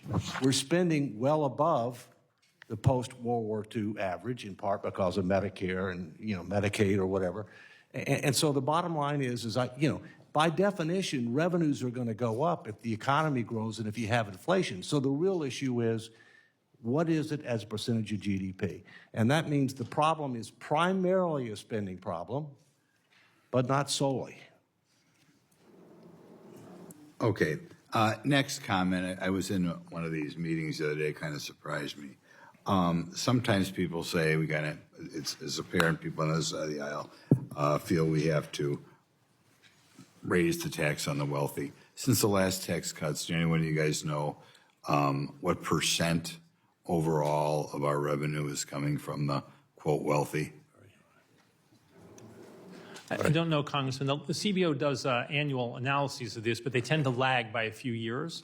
So I don't know the most recent years. It's but gone I think, up. Congressman, the issue here is that the share of income accruing to the wealthy has gone up probably over that period. And so as Dave Walker noted, when the economy grows, then revenue will grow.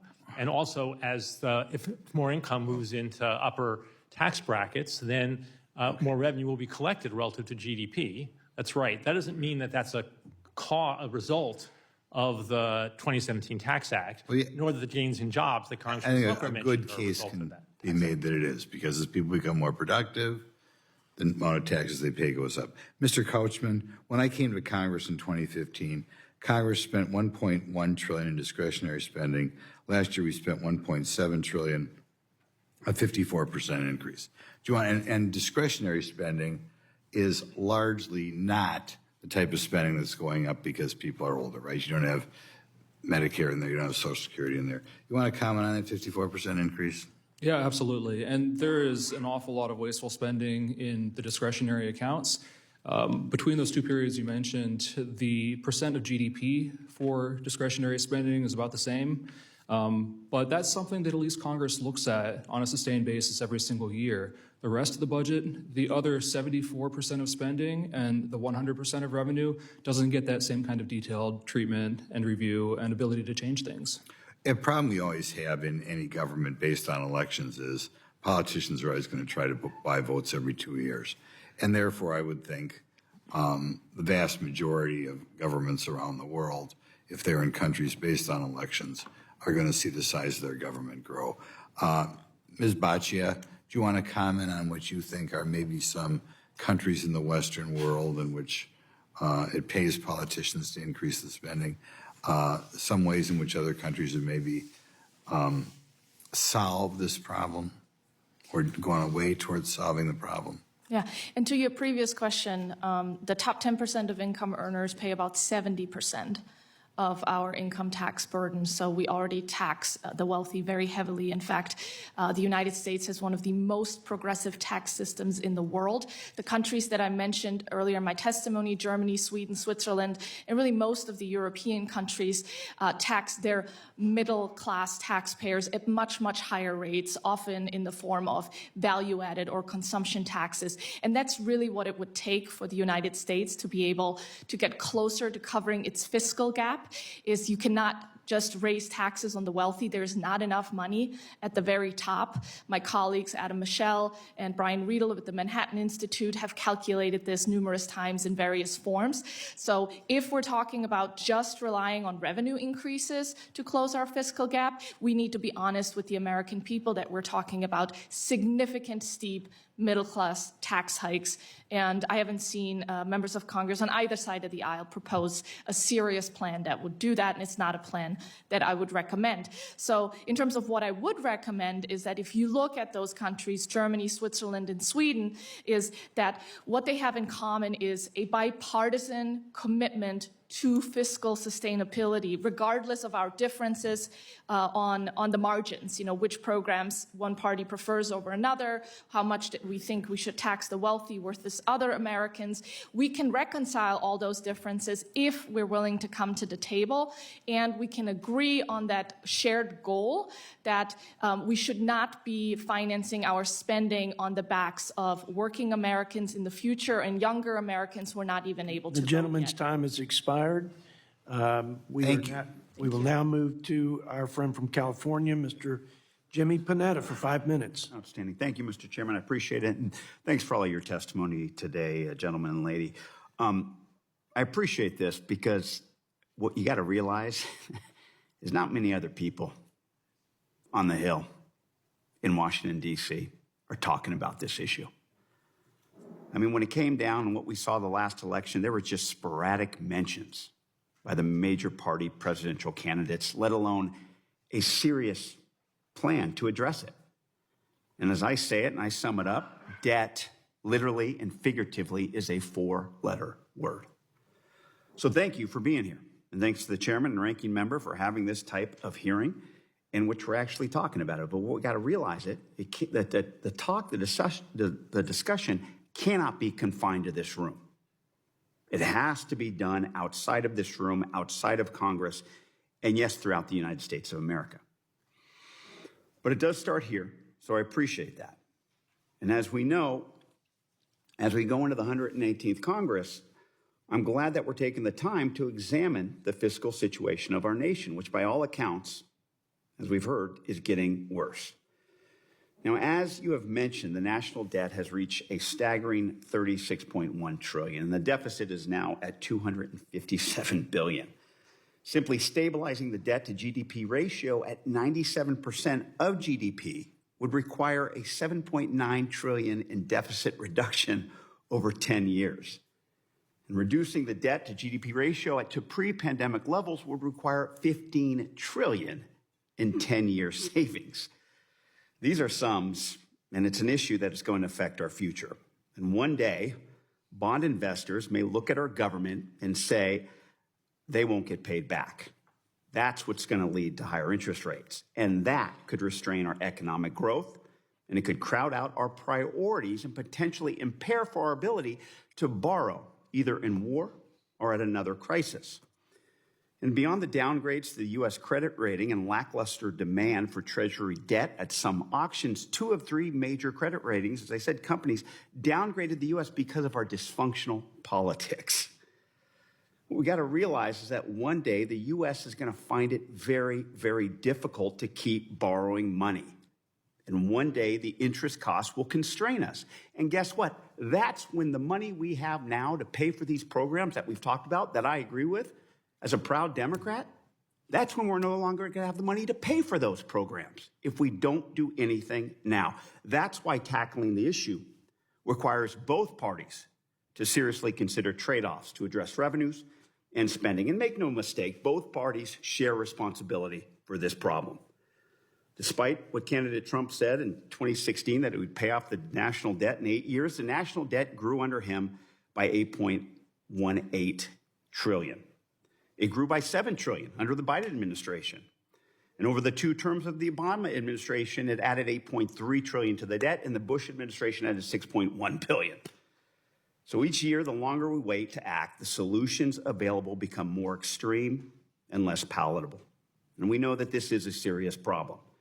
And as each of you have pointed out, these are going to be serious implications for the long-term health of our economy and worse, for the future of our democracy. Now, one of the barriers to action on debt is that so many proposed solutions are just politically unpopular. My Republican colleagues don't want to raise revenues, and many of my colleagues on my side of the aisle are resistant to even examining spending. However, I worry, as we've heard today, that the longer we take, the more extreme steps must be taken to manage the debt. Mr. Elmendorf, what steps would need to be taken to stabilize debt to GDP ratio at a healthy range, even now? Well, Congressman, thank you for the question. To stabilize debt at about 100% of GDP, where it stands today, we would need to reduce the annual deficits by about $600 billion relative to current law. And as I say, if one wants to extend the expiring tax provisions, one needs to make up for that. Then additionally, if one wanted to bring debt back down as a share of GDP to the areas that we were more familiar with before, then you need to do even more than that. But even $600 billion a year would be a tremendous change, a tremendously large change to make in spending and tax policies. And quickly, Mr. Walker, I was one of 3 Democrats that voted for the Fiscal Commission on this budget committee when he passed it out of here, which I think is a responsible way to proceed. What would you say in response to those that actually oppose the Fiscal Commission on process grounds? Well, as is mentioned, some people say, well, that's your job, and therefore you should do it. And the problem is the track record speaks loudly. Things have gotten much, much worse. It's a bipartisan problem.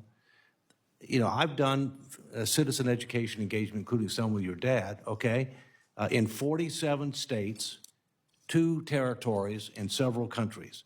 The people are way ahead of the politicians. They're focused on debt to GDP, revenue to GDP, spending to GDP. I got 77 to 97% support for specific reforms in all the areas we've talked about and more that would stabilize debt to GDP at a lower level than we are now, which is what we need to do, okay? And so I think my question is it, you know, if not now, when? If not us, who? So I commend you for supporting that. We need that commission desperately. That can help us make much bigger changes than DOGE will ever make, although I support DOGE. But understand this, even if you do that, and you're going to have to do it to make these tough choices with trade-offs. Secondly, you got to have a constitutional amendment to be able to maintain discipline over time. The debt ceiling is a bad joke. You know, it totally failed. And statutory approaches like Graham-Rudman or whatever, they don't stand the test of time. Only a constitutional amendment can bind current and future Congresses. Thank you, sir. Thank you again, the witness. Thank you, Mr. Chairman. I yield back. Thank the gentleman from California for his leadership on the Fiscal Commission, and now yield 5 minutes to our friend from Georgia, Mr. Buddy Carter.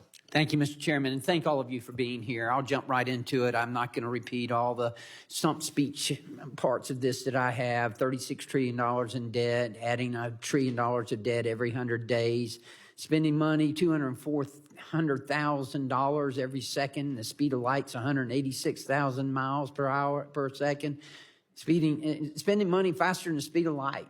And as we know, the interest on our debt, the second highest line item in our budget now.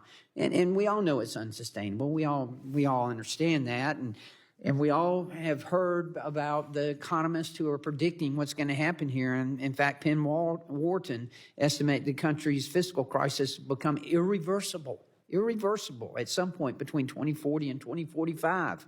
So, Mr. Walker, I want to start by asking you your projections of a potential debt crisis with Social Security and Medicare. 70% of our budget.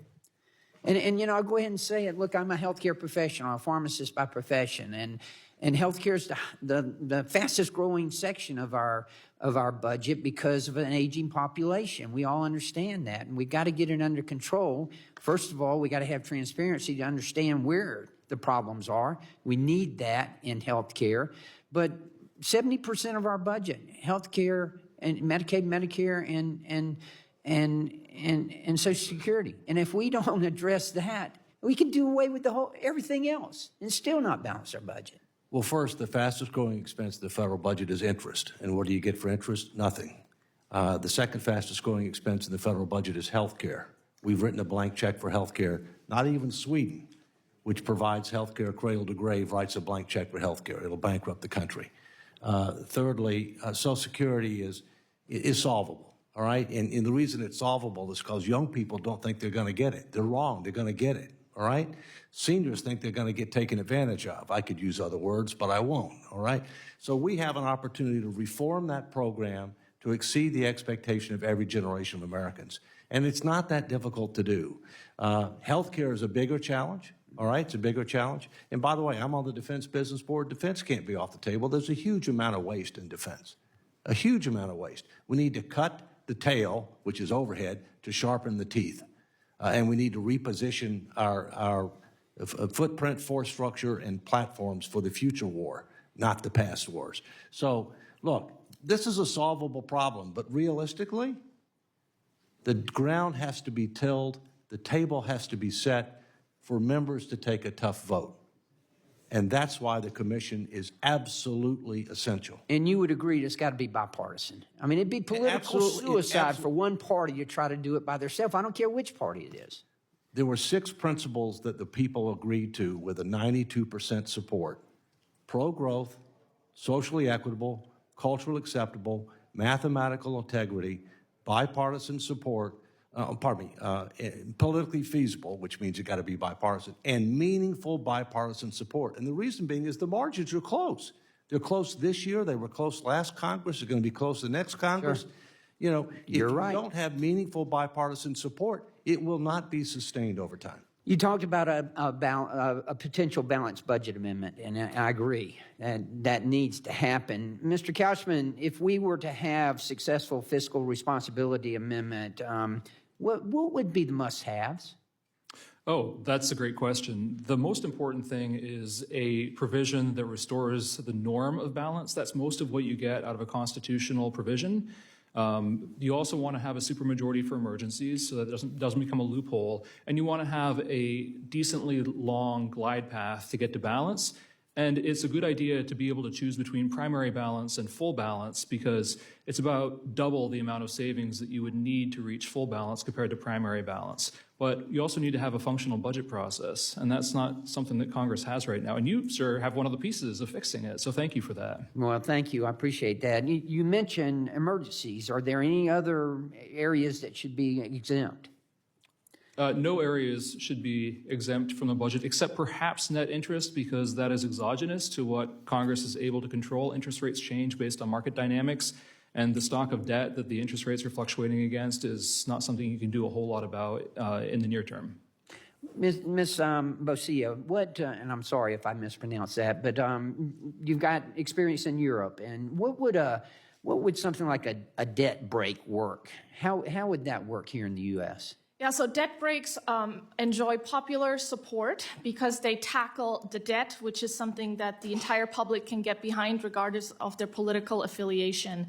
But if you look at how they actually work, they either are a deficit limit, in the case of Germany, for example, or in the case of Switzerland, they're actually implemented as a spending limit. In Sweden, it's a combination of those things.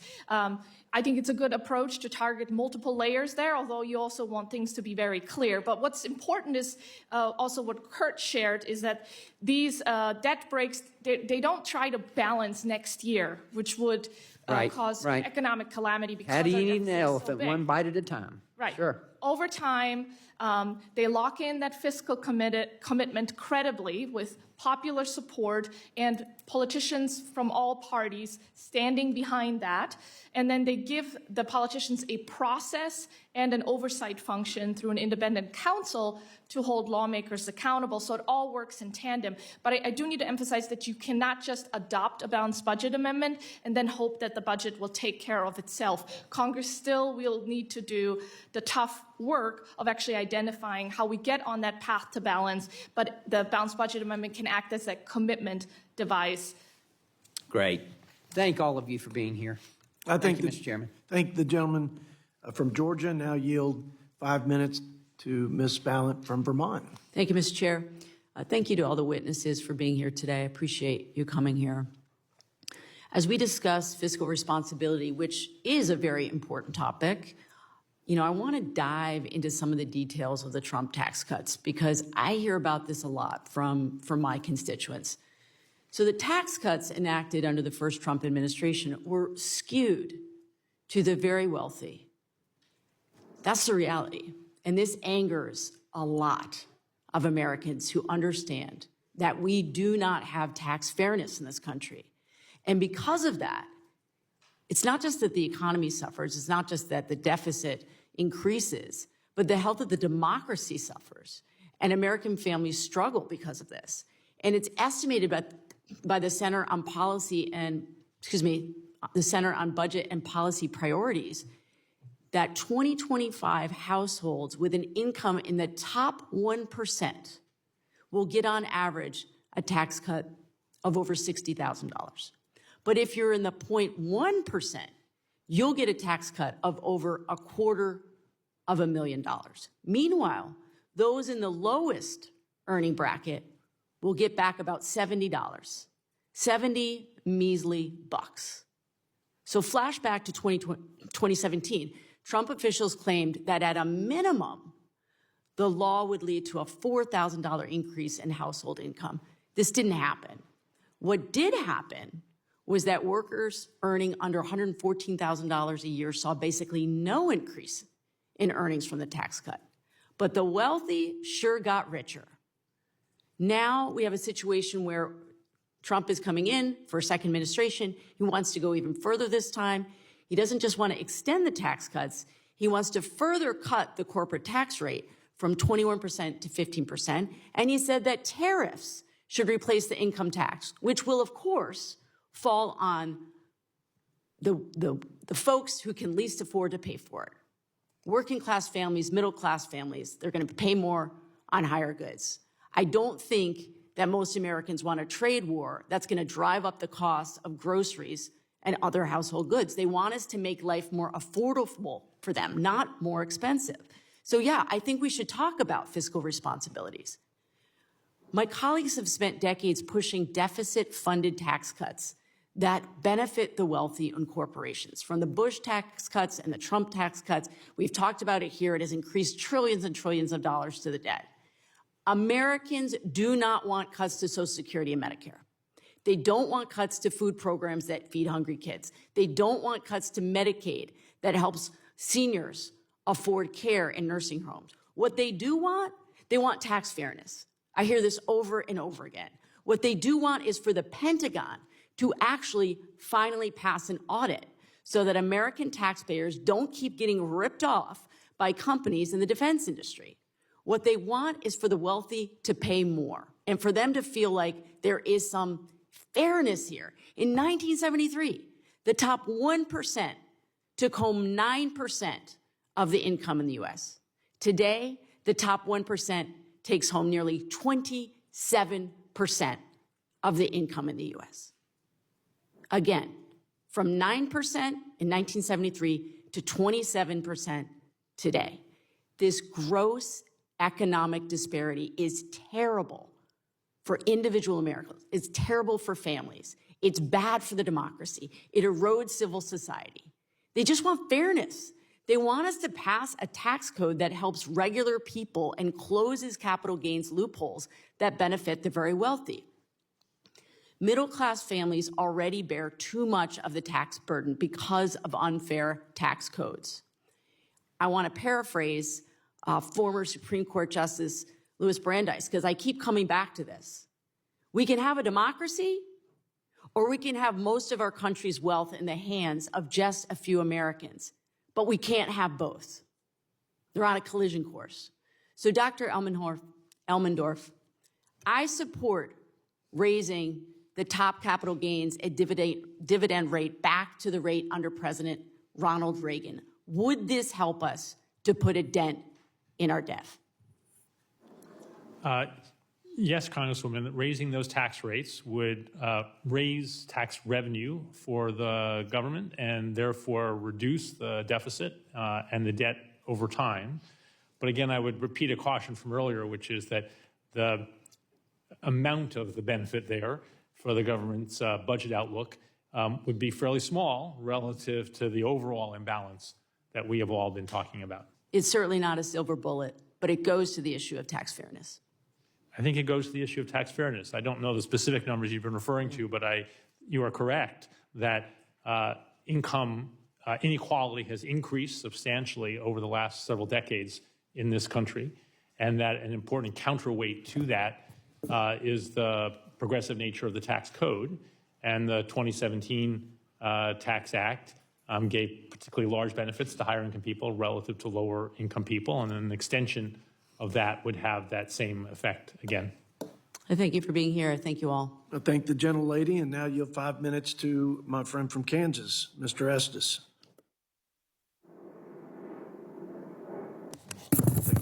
Catch you off guard, Mr. Estes.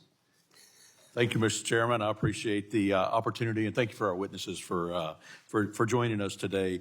I do want to introduce one comment just before I make my comments. Is one of the things that we need to make sure that when you're talking about tax rates and tax dollars paid, obviously the higher income folks, if you lower the rate, would pay less in taxes just because they paid more to start with. And at the end of the day, after the Trump tax cuts, they actually, higher income, still paid more taxes as a percentage of income tax that was totally collected. In fact, by the CBO data, according to the CBO data, Republican tax reform reduced federal taxes for every household across every income level, but increased the share of taxes for the top 1%. So I know it's as we talk through numbers, there's percentages and dollar amounts, but we need to make sure that what the true effect is.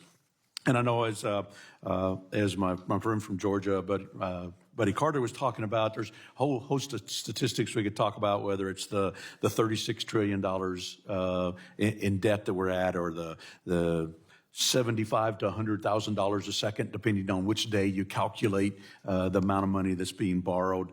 We've got to focus on several things. And I, instead of talking about that a little bit, I want to talk about something I know that Mr. Walker talked about in his presentation is DOGE and the government of the Department of Government Efficiency and the launch of the DOGE caucus here in Congress. I know it's going to present us with a wide range of options and recommendations, and these ideas are just starting to look at how do we reform our government spending and regulation. Just looking at, since President Biden came into office, there's been an additional federal cost of over $1.37 trillion just on the new regulations that were issued, which was about 45 times the calculated cost of President Trump during his President 45 administration, and also about 5 times more than regulatory costs during the Obama administration. So we've got to focus on that as the impact as well. Mr. Walker, during your years with the Government Accounting Office, how can you give us a sense of just how much and how costly the unchecked executive branch rulemaking can be?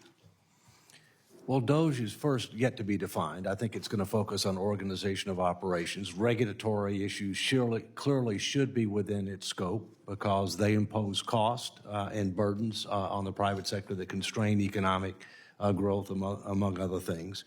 And they also are going to try to end up helping save money. And to do that, they ought to look at things like the high-risk list from GAO. They ought to look at the duplication overlap and then redundancy report that comes out every year from GAO. They ought to look at the improper payments report that comes out every year from GAO and the inspectors general.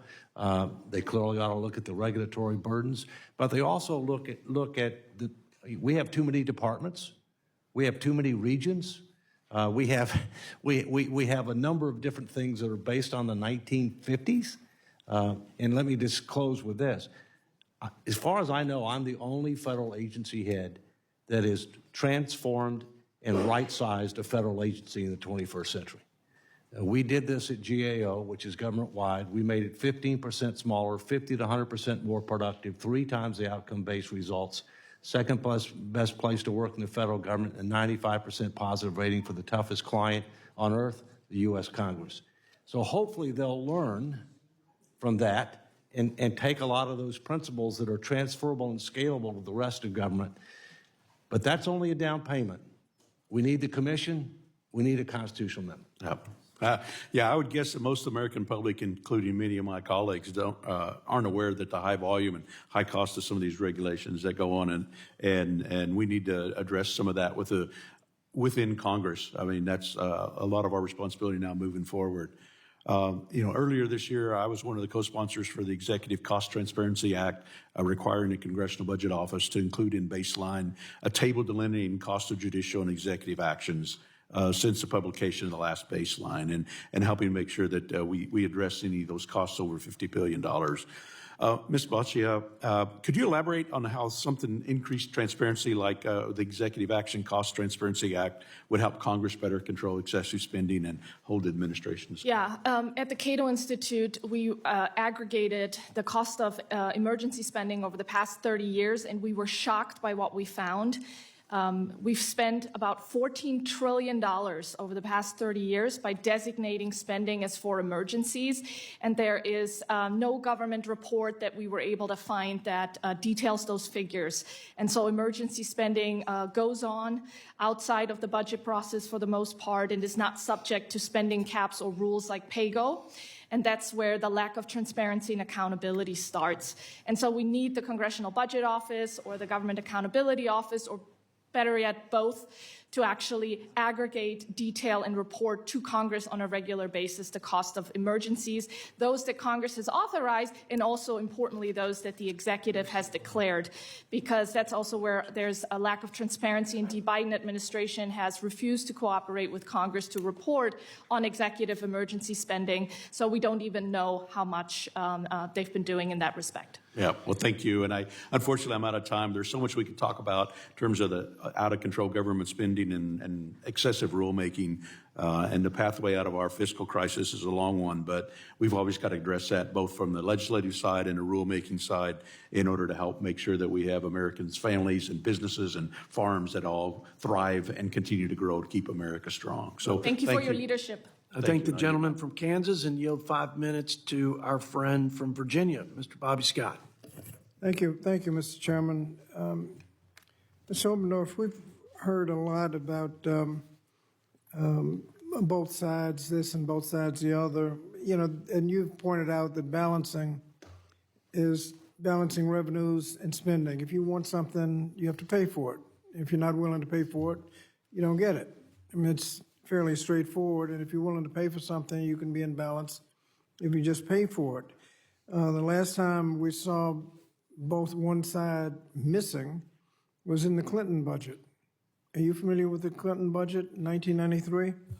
A little bit, Congressman, yes. Okay, well, one side passed the budget without a single Republican vote. We passed the Clinton budget, and as a result, what happened to deficits after the Clinton budget passed? So you're right, Congressman, that the Reconciliation Act in 1993 was passed on strict party line vote. But as you know, subsequent to that, there was a set of discussions, arguments, and ultimately compromises between President Clinton and the Congress. By the end of the Clinton administration, the budget was in surplus, which was at the time a rare thing, and obviously has not been repeated since that period. Well, wait a minute. You said there were compromises. Gingrich tried to dismantle the budget when he came in 1995, and Clinton did not budge. He let the government get shut down rather than capitulate and ruin his budget. And basically, the Clinton budget from 1993 stayed pretty much intact for the Clinton administration. And what was projected to happen in 2008 if the budget kept going the way it was going? So before the Reconciliation Act of 1993, there was a projected sharp and increasingly steep increase in debt relative to GDP. And by the end of the Clinton administration, as you noted, debt is not only stabilized relative to GDP, but in fact the government was running surpluses. My reference to enough to pay off the national debt held by the public by 2008? Well, there were some very optimistic projections at that point, and I bear some responsibility for those, I think. But that did not come to pass. As you know, there were large tax cuts. Well, yeah, but we haven't gotten to that. That's the next question. Yes, but sir. when Clinton left office, the projections were that we're going to pay off the national debt held by the public by 2008, and by 2013, put all the money back we've talked about in the trust funds. But as you have alluded, something happened in 2001 when a new administration came in, followed by the Trump administration, George W. Bush, 2 tax cuts, 2 wars, prescriptive drug benefit not paid for, the Trump tax scam where 80% of the benefits went to the top 1% in corporations. After those tax cuts, which we were told would pay for themselves, did they pay for themselves? No, Congressman. Okay, that was ridiculous. Where did we end up after that? Instead of paying off the national debt, where did we end up? The debt has increased and is increasing at a very rapid rate over the past 25 years. So one side passed a budget that was on the way to paying off the national debt. The other side came in and messed it all up. And the next conversation is what to do now. And I think we've said 4.6 trillion is the cost of extending the expiring Trump tax cuts. If we kind of reverse the old adage and don't just do something, stand there, if we don't do anything and let those expire, what would happen to the budget outlook? Well, as you know, the CBO's baseline presumes that those tax cuts will expire as scheduled under current law. Debt still rises relative to GDP, but not nearly as rapidly as if those tax cuts are extended without any pay-fors. So that would just make things worse if we let that expire. And we're also talking about cutting Social Security, Medicare, and Medicaid. If we didn't spend $4.6 trillion extending tax cuts, why would we be talking? We wouldn't need to talk about Social Security, Medicare, and Medicaid, would we? Well, over time, Congressman, those programs will continue to grow in spending relative to the size of the economy unless you take some action because of the aging of the population and rising healthcare spending. But not extending the expiring tax cuts would give the government more running room, more time, more fiscal space. My time is about to expire. I think Mr. Walker mentioned DOGE, the efficiency group, which has efficiency committee that starts off with 2 chairmen, which is an interesting way to talk about efficiency. But the optimistic view would be hundreds of billions in savings, and we're talking about $4.6 trillion in extending tax cuts. Obviously, even at the most optimistic, that's not going to come close to paying for those tax cuts. And we've heard a lot about constitutional amendments as a cure. I think we have to look at the possibility that a constitutional amendment could actually make things worse. One version just simply said that if you pass a budget that's balanced, you need a simple majority, but if it's not in balance, you need a 2/3 majority, which would include a deficit reduction plan. And so if you need a meaningful, painful deficit reduction plan under that constitutional amendment, you need a 2/3 vote. The same thing is that you need for a unbalanced budget without any limitation. I think the gentleman. And I would suggest, Mr. Chairman, just finally one more sentence, that to get those last few votes, it would be more expensive and less likely that you'd have a fiscally responsible budget than not.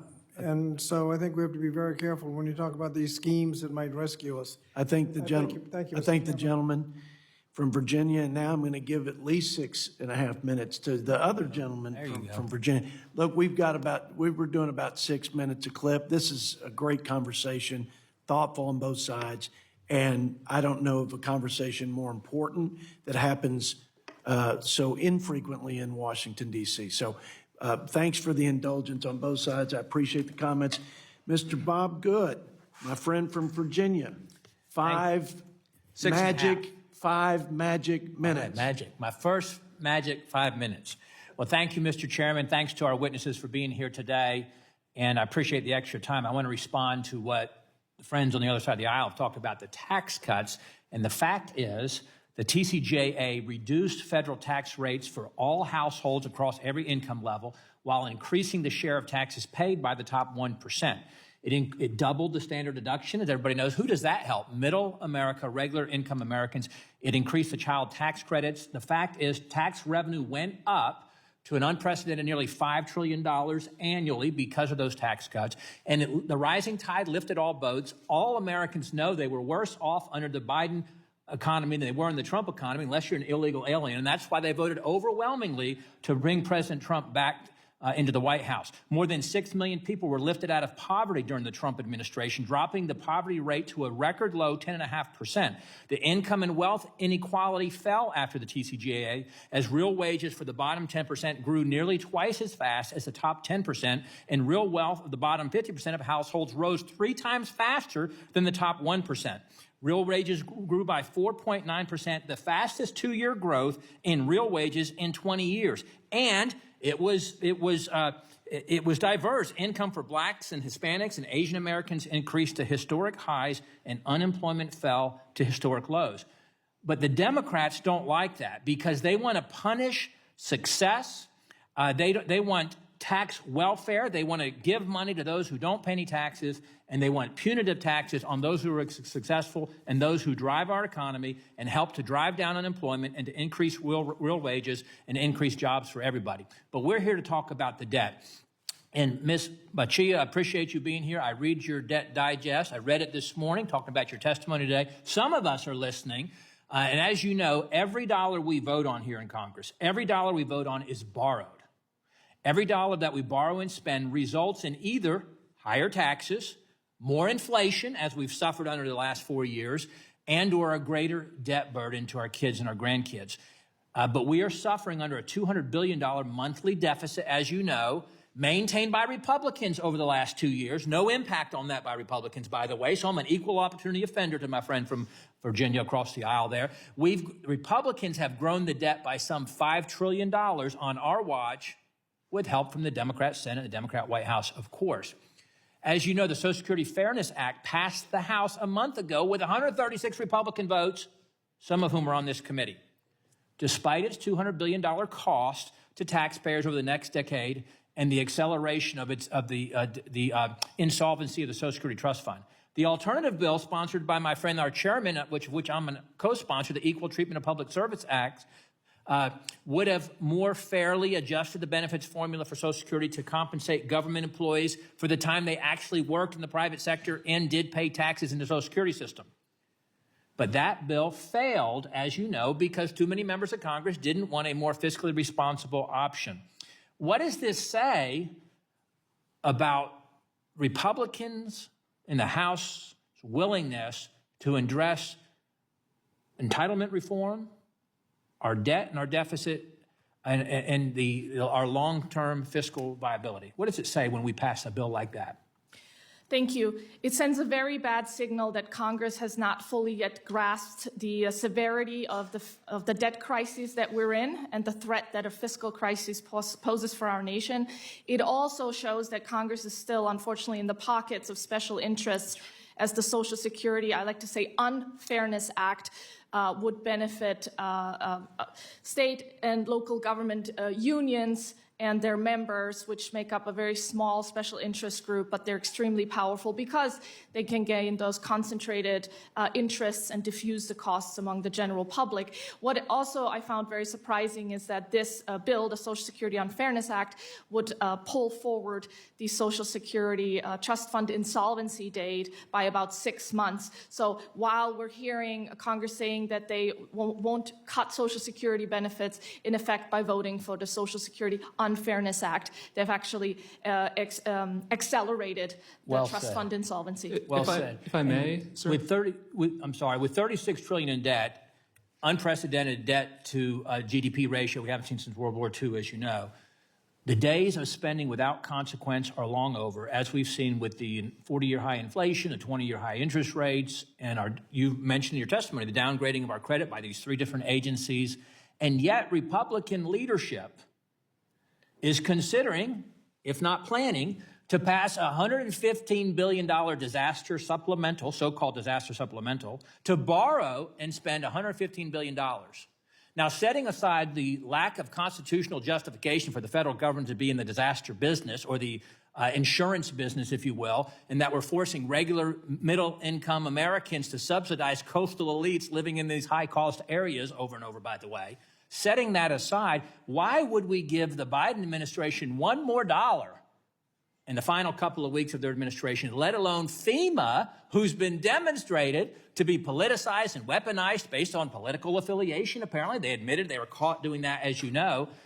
Why would we borrow and do that when we don't have the money? Is there any less efficient way to try to help people than through the federal government? I'll let you Yeah, share we have some a real comments on moral hazard problem, as you alluded to, with our federal disaster assistance. We need significant reforms there so that the American taxpayer is not on the hook for damages that primarily benefit wealthy Americans. And so if Congress wants to pass a disaster assistance bill, they should pay for it now or later, instead of just adding it to our deficit and debt, which is already unaffordable as it is. Paying for supplementals. There's a concept. Thank you very much. I yield, Mr. Chairman. I thank my friend from Virginia and now yield 5 minutes to Mr. Espaillat from New York.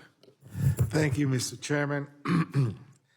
And I always like to come to these budget hearings and meetings because we hear these catchy slogans like keeping Americans strong and out of control spending, and how the last elections were a dramatic landslide, although the victory is only by 2 million votes as opposed to 2020 when Biden won by 7 million votes. But of course, that election was stolen, right? And so we like to hear about this, these slogans. But Dr. Elmendorf, I want to talk to you about how these proposed cuts to vital programs in my district impact not just families, but the economy as well. Let's take, for example, Head Start, one of the surviving programs from the 60s. And it says it very clearly, Head Start. That means that a little kid that goes through a Head Start program has an added advantage, a head start, when they get to the first or second grade in a regular public school. And the data is there to show that they do far better academically, and many of them get from Head Start to Harvard. But in addition to this great program, a Head Start program also gives a mom the ability to go to work and has an impact on the economy, and she will pay taxes. So I want to see, Dr. Elmendorf, what are the connections between these proposed cuts to programs like the Head Start program, and not just the families that it will impact on a daily basis in a real way, but on the economy? There has to be an impact there. Anybody that ignores that is foolish to think that if you don't give a little kid an added Head Start, that kid may get from Head Start to Harvard. And what impact could it have on the economy? Could you share that with us? Thank you, Congressman. I think you're right to point out that behind these numbers that we'll talk about in gatherings like this, there are people, real people, who are receiving benefits or paying taxes, or both in many cases, and that the government support can matter a huge amount to what they and their families experience. Head Start is one of the number of government programs where economic evidence developed over the last decade of research has shown a long-term benefit of the short-term investments, so that not only is spending today benefiting people today, it is helping them and their children to thrive more in the future. And I think that's one of the aspects of policy that you and your colleagues should keep in mind as you decide where to raise taxes and cut spending to put the deficit on a better path. I mean, clearly there has been an erosion of the U.S. revenue base because I believe of failed tax policy that has eliminated, and by giving the very rich in corporate America tax break, our revenues. And as a result, you say the deficit is connected to, out of control spending. I think the deficit is connected by corporate welfare, and the fact that we're not getting the revenues that we should be getting to give a little boy, a little girl, the opportunity to go to Head Start, and a mom the opportunity to be productive and to go to work. I want to go now and to close, because I know I only have a minute, about going and talk about immigration, because I know that immigration was also like a big issue during this past election cycle. And 18.6% of the U.S. labor force are often employing key industries, agriculture, healthcare.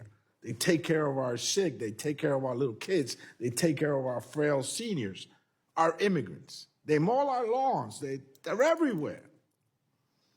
I bet some members here of the U.S. Congress must be connected to the employment of some of them at some point or the other. What do you see in terms of the workforce and supplementing our workforce if these massive deportations, so-called massive deportations, occur? Well, Congressman, if deportations at anything like the scale that the president-elect has mentioned were to take place, that would be hugely disruptive to the economy. As you know, there are certain sectors of the economy where a very large share of the workers. How would it impact the agricultural industry? That's exactly one of the sectors where a very large share of workers apparently are in the country without work author and working without. Do you think that it will impact our ability to get fruits and vegetables on our table? Again, if deportations occurred on anything like the scale that's been discussed, yes, absolutely. Thank you. Thank you. I yield back, Mr. Chairman. I thank the gentleman, and now yield 5 minutes to my friend from Texas, Mr. Chip Roy. Thank the chairman. I thank the chairman for hosting this important hearing as we close out this year and look ahead to next year in reconciliation. I appreciate the witnesses and I appreciate your time. Ms. Botcha, just a real quick question and follow up to the previous line of questioning. Do you think the IRA was in essence, in effect, corporate welfare? Yes. Subsidies in significant numbers and amounts to large corporate interests? Yes, Congress should repeal it. Agreed. Thank you for your straight and blunt answer. I would ask down the line, irrespective of sort of party invitation. There is debate here about the impact of extension of TICJA. In other words, also retrospectively looking at the impact of TICJA in the first place, obviously the corporate part having now, is permanent. So now we've got TICJA non-permanent, and what's the impact?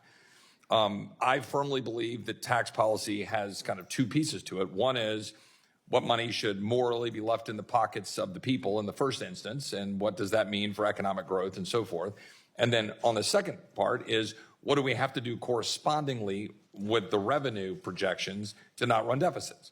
And I think those two things have to go hand in hand. So my question for the panel, quickly, if you might, in a yes or no or close to yes or no format, is some on my side of the aisle would suggest that TICJA will pay for themselves, by themselves, irrespective of regulatory actions, other actions taken, and other forces at play. Is it your position and belief that TICJA, if just extended, will in fact pay for themselves? Yes or no? As a percentage of GDP, no. No. No. No. Okay. Do you, and so generally speaking, if that's the case, if we're going to extend TICJA, do we need to include additional measures that would either generate more revenue, maybe on the regulatory side, again, irrespective of one's views of the right regulations to adjust, on the regulatory side to produce economic growth for additional tax revenue based on that economic growth, or on the on the spending cut side? Would you agree that we would need either additional economic juice actions or spending cuts if we're going to minimize or reduce deficits? Yes or no? Yes, and I think the metric has to be percentage of GDP, not nominal dollars. Yes, we need both. The tax provisions are pro-growth. We also need savings. They don't have to be in the same package necessarily.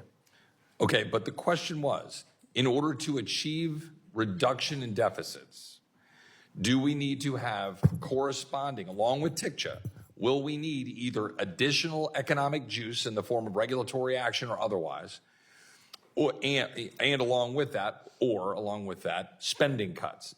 Is that not mathematically true that we need that for deficits to reduce? Yes, Congressman. To a large degree, but to the extent that you get economic growth, then you can sustain the debt burden without necessarily fully offsetting everything.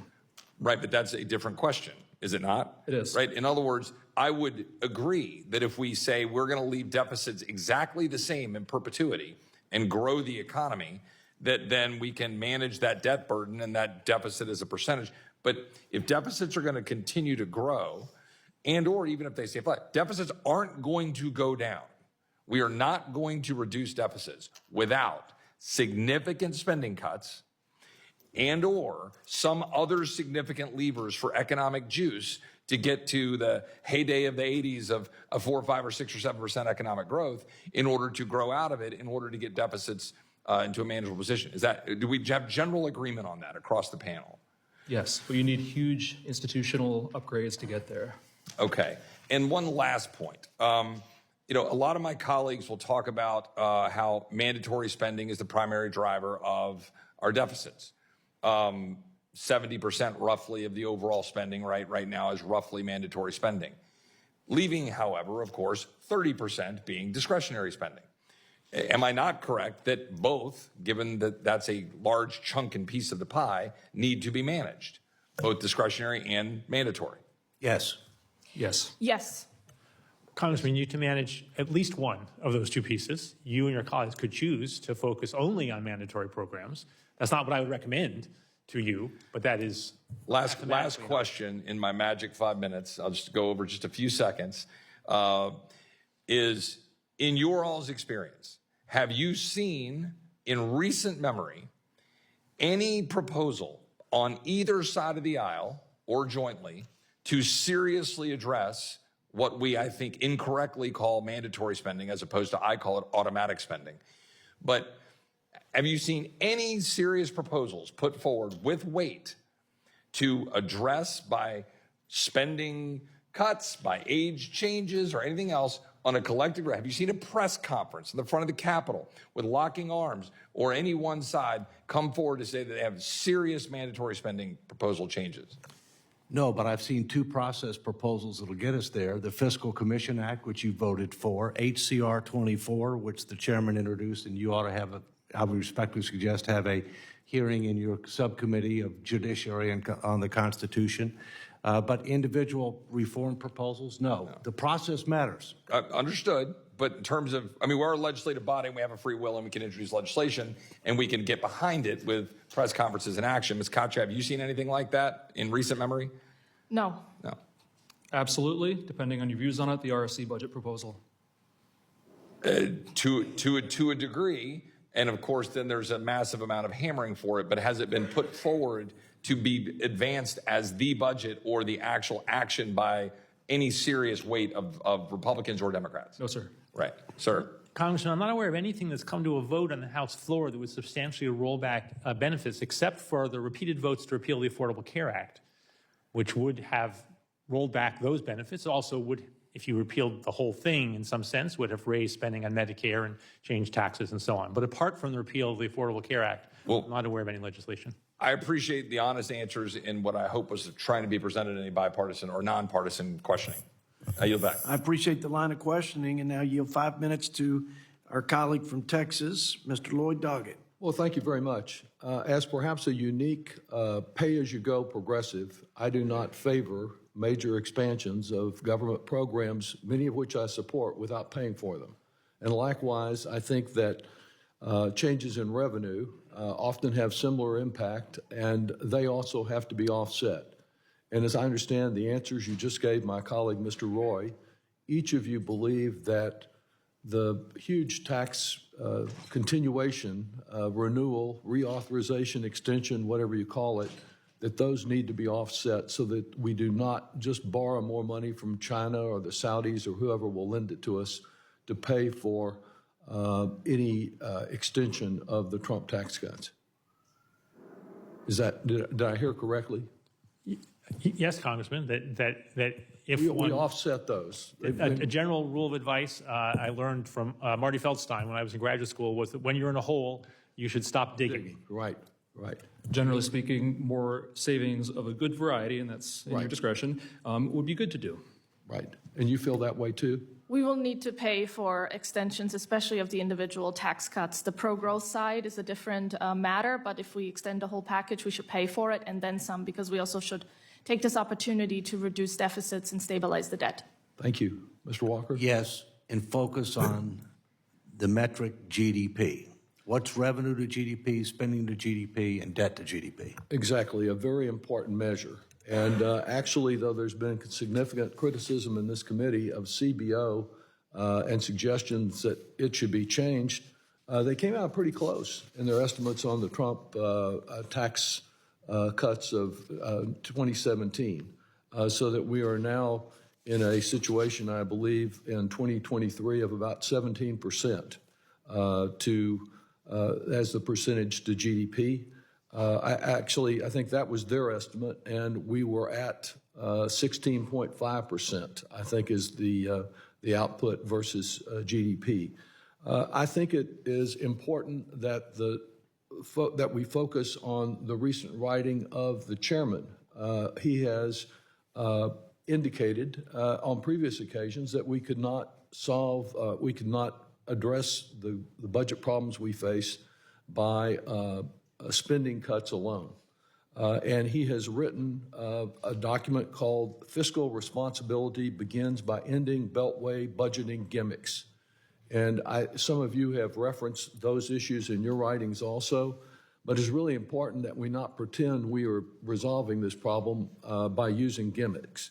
One of the gimmicks that I think was used in this committee with our budgets last year, that has been used by Democrats as well, was the so-called reserve fund for pro-growth tax policies. These reserve funds for unlimited tax cuts really simply mean borrowing more from abroad to pay for our debts. And of course, the biggest budget gimmick of all that has been discussed of late and embraced by some of my Republican colleagues is that we simply wave a magic wand over the Trump tax scam 2.0 and declare it to be free because we have adjusted the baseline, the current policy baseline.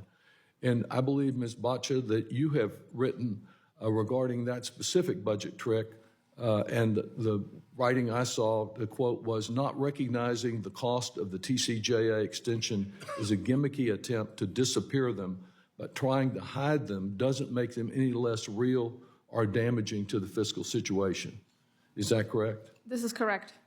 Thank you. And Maya McGinnis at the Committee for Responsible Federal Budget has also written that if every policy could be enacted temporarily and then assumed permanent, it would create tremendous hidden cost. And that's the gimmick that has been used that leads us to the current situation, hiding the true cost of these revenue changes, these giant tax reductions, and hiding them under temporary, when we know that rarely is a tax reduction in Washington a tax cut temporary. It's just a matter of extending it from year to year. So I think it's really important that we avoid tax break deceit in the coming months. We know we're in a hurry up and rush with reconciliation proposals that are pending perhaps as early as next month. It's really important that we not do further harm, that we embrace the kind of commitment that the chair has said is a moral imperative by not adding to the debt either through our spending decisions or through our tax decisions. And I thank each of you for your testimony today. I thank the gentleman from Texas, and now yield 5 minutes to Mr. Moore from Utah. Thank you, Chairman.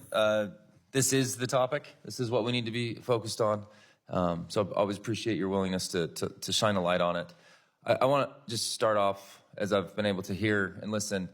I always come to these hearings ready to hear about the Clinton era. I love the fact that we had a balanced budget then too, and a surplus. I want my colleagues across the aisle to also remember that Larry Summers, the economic advisor to President Clinton, was one that honestly rang out and communicated. We hear all this talk about what's going to be done in reconciliation, right? Whenever anybody has the White House, House, and Senate, a reconciliation bill gets done. Democrats in 2021 did the American Rescue Plan, a $2 trillion bill with no offsets whatsoever. I do not want to be lectured on a bill. If you look at the two of them, okay, none of them paid the debt down, right? But we have to have economic growth. If we do not have economic growth, we do not have the strong GDP that we can try to eventually save the day. I do not want to be lectured when I saw a $2 trillion bill come with no offset spending. Okay? And what I wanted to talk about, and I'm going to pivot now and get in a better mood, because we have something that hasn't been addressed that was brought to our office from Americans for Prosperity to be able to deal with the fundamental issue of why we're here. Is for 50 years, we have not voted, well, if we ever have, voted on the entirety of the budget. We only vote on 25%. So I agree with my colleague, Mr. Roy, when he says all of it's the problem, right? We only get to vote on the discretionary budget and the emergency pieces. We do better than other times, but for 50 years, we've kept the discretionary budget at a rate of growth from 1 to 4.5%. Mr. Couchman, what would you estimate the rate of direct spending, automatic spending, mandatory spending, whatever? What would you estimate the rate of growth for that? Would you rate it below or above 3%? Well, it's well above GDP growth, so by definition, it's unsustainable. It's unsustainable. The Comprehensive Congressional Budget Act, which I introduced this Congress, and with the help of everybody at this panel, you are shining the light on this. There's nobody more emotional about this than Mr. Walker, with real data and real highlighting the issues. Your debt digest, Mr. Baccia, it's the one thing. I get a lot of spam in my email. My inbox gets bloated. It gets really, really bloated right now. Yours is the one that I read. The ability for your team to come to ours, Mr. Couchman, and be heavily involved in coming up with a solution. This bill will force us to vote on the entirety of the budget. I do not understand what's wrong with that. I will take a Social Security vote. I will take a Medicare vote. I will vote on Medicaid. I will vote on everything. I don't want to just keep voting on $1.5 trillion of a $7 trillion deficit. If we can't fix this, no matter what type of deficit reductions we can do in reconciliation, if we can't fix the fact that we don't vote on the entirety of the budget, like every state in the entire nation does, then we won't fix this. Would you please comment on the nature of this bill and what it would ultimately accomplish? Yeah, I would characterize it as giving every committee the opportunity to manage their programs, their portfolio, in the same way that the appropriators do every single year. The Ways and Means Committee has jurisdiction over 100% of revenue policies, taxes, like bases, rates, and expenditures, as well as a number of direct spending programs. Judiciary has some resources. All the committees have a piece of the actual budget, but only one of them has the opportunity to manage that every year. And if you were to do that, you might find that there'd be incredible bipartisan opportunities to drive better value for the American people. And which committee is it that gets to do it every year? It's the Appropriations Committee. Yep. How many committees do we have here? There are 17 with spending authority. And how many of them are involved in some spending, some budget-related matter at all? I mean, pretty much all of them. Ad hoc from time to time, but not consistently every year with an expected process where you can build coalitions. Point is that one committee, Appropriations, over 50 years has been able to keep their budget growth to the rate of inflation, which is the goal for what everybody want to do, in the 1 to 4% range. I'd rather keep it to 1%, but it'll bubble up here or there. You know, COVID years, it put it up a little bit more. But even with COVID years, the appropriations process was able to keep it at a percent. I'm on Ways and Means Committee. I wish I could vote on Medicare, Social Security, the portions that we have a jurisdiction over, Medicaid, all the welfare programs. I want to vote on them every year. I will support them. Yeah. I absolutely will support them. But we can't make changes to it. So when 2008 hits and the baby boomers start to retire, all of a sudden everything flipped. The people that were contributing to the program are out taking their benefit that they deserve. But we didn't have a chance to vote on any of this. And this is what the Comprehensive Congressional Budget Act will do. I am going to continue to be the strongest of support and fighter for this type of change to happen to our process, because if it doesn't happen, nothing will change with our automatic spending. And with that, Speaker, Mr. Chairman, I yield back a lot more time than anybody else in the last 5 or 7 minutes. You are passionate about stewarding taxpayer dollars, and you have demonstrated stewardship of your time. Thank you, Mr. Moore, for your leadership. And we will now yield 5 minutes to Mr. Josh Burkeen from Oklahoma. Man, I don't know what to say to that. Wow. I appreciate the chairman from Southern Oklahoma for holding this very important committee. And Mr. Walker, as I expressed to you, I've been reading about you for decades. Not as familiar as I need to be with your meaningful work as head of the GAO. So I'm going to take the opportunity I have to highlight you. And I want to do that because we have, I think, really a once-in-a-lifetime opportunity here.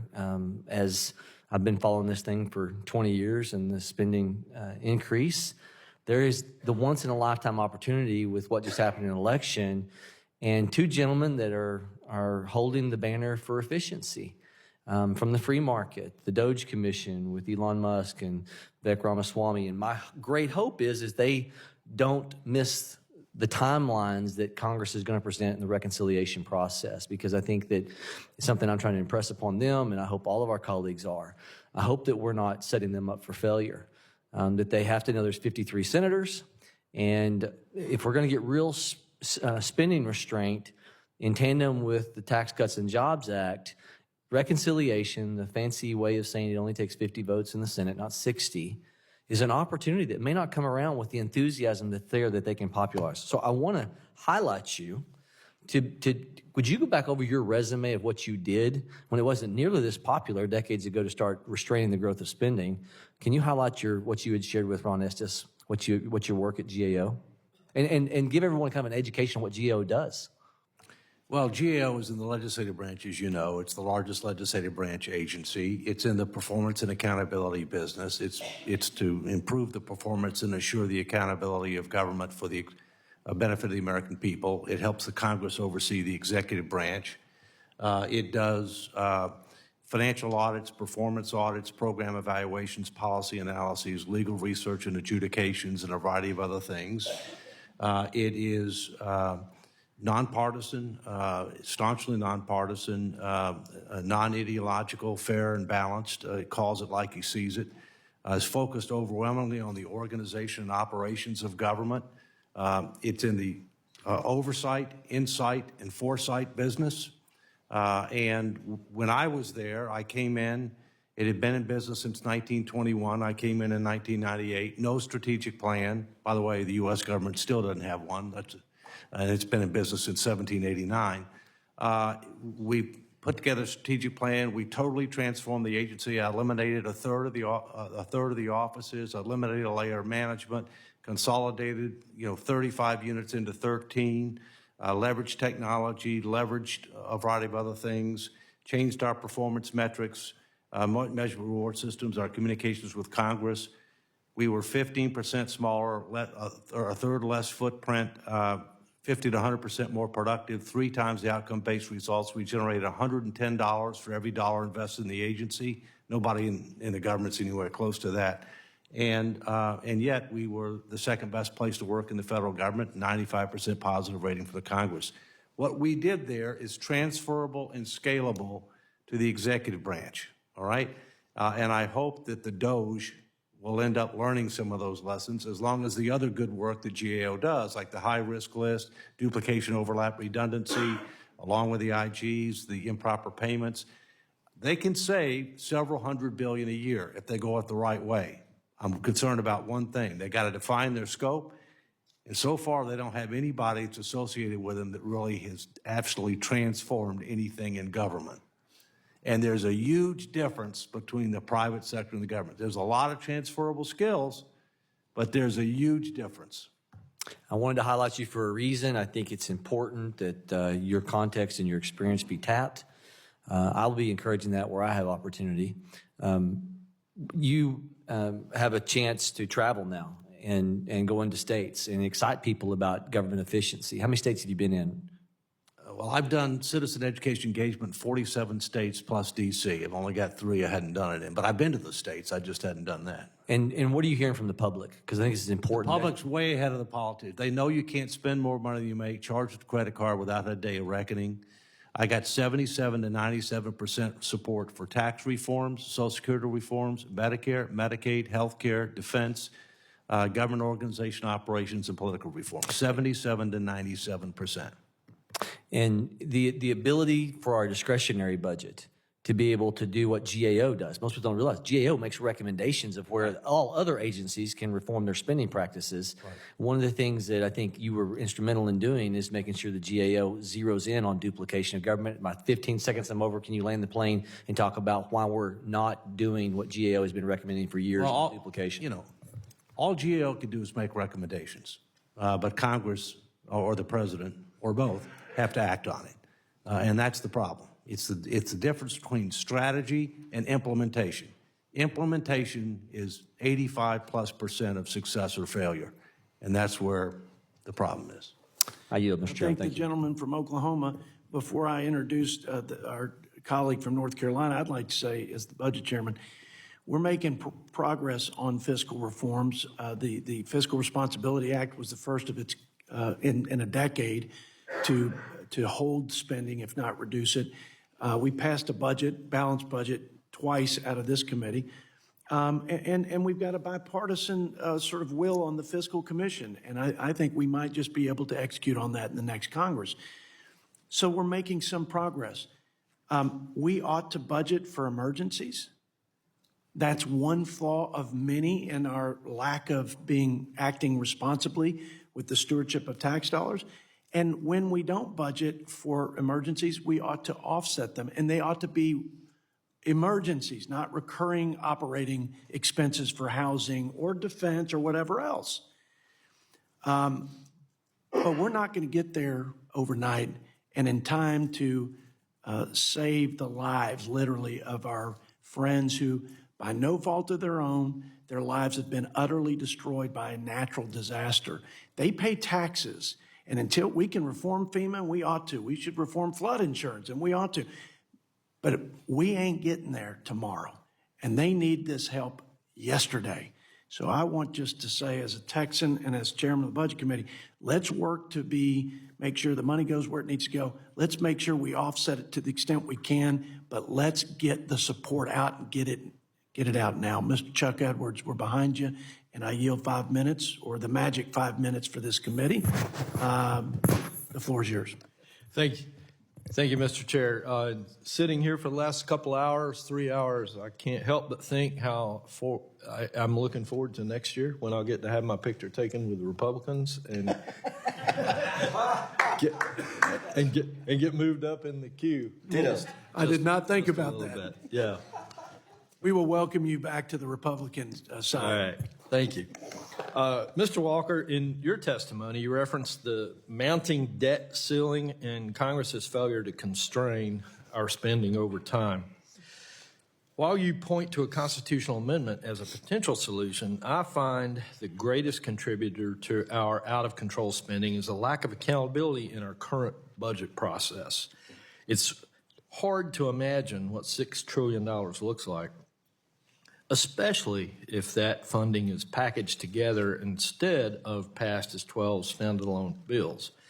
In addition, the debt ceiling is only addressed on an as-needed basis, so members could go for multiple terms or retire without having to raise the ceiling for their previous spending decisions. Ultimately, members of Congress are able to vote for high spending packages with few repercussions from the American people. What is the arguments for and against tying the debt ceiling to the appropriations process to improve accountability of Congress? Well, first, let me tell you, I think the debt ceiling is a dismal failure.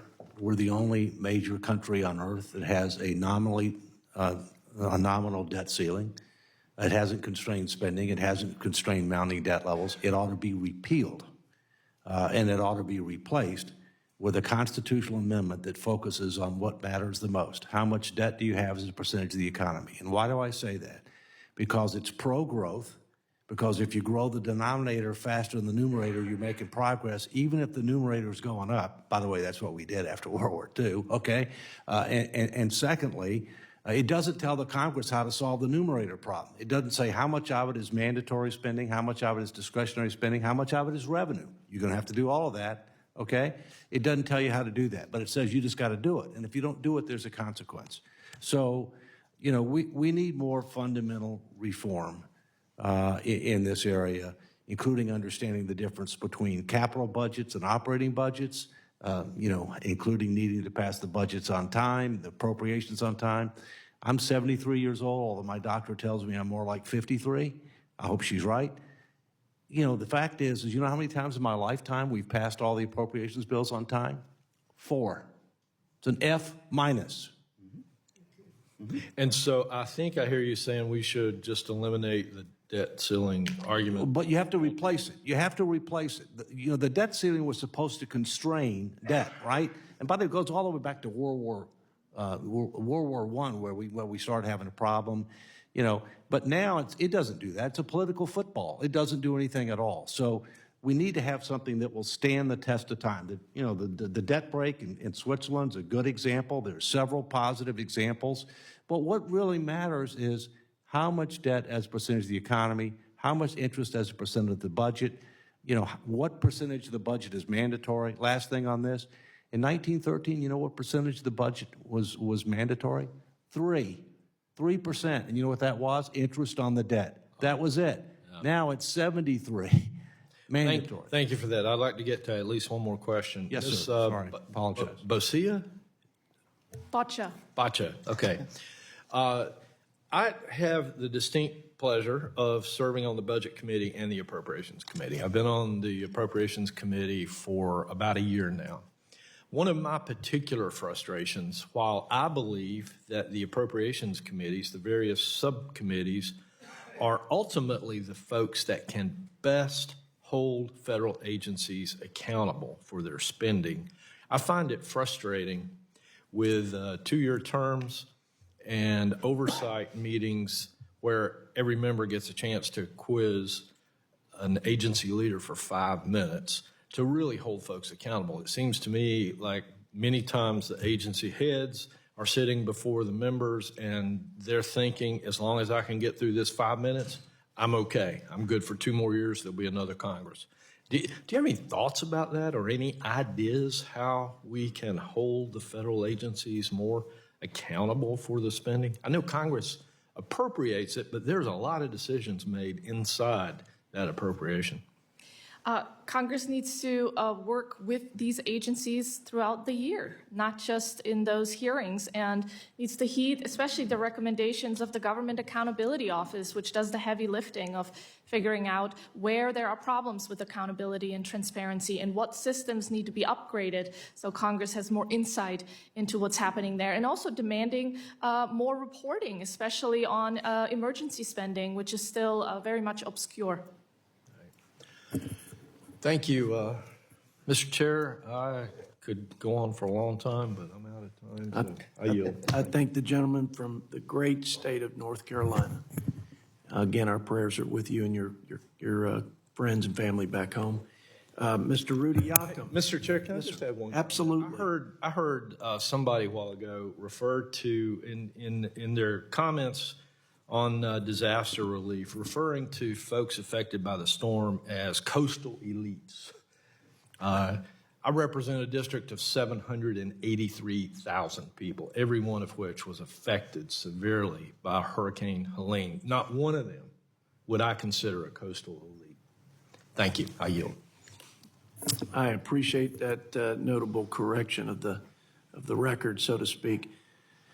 Mr. Rudy Yakum, 5 minutes for your comments and questions.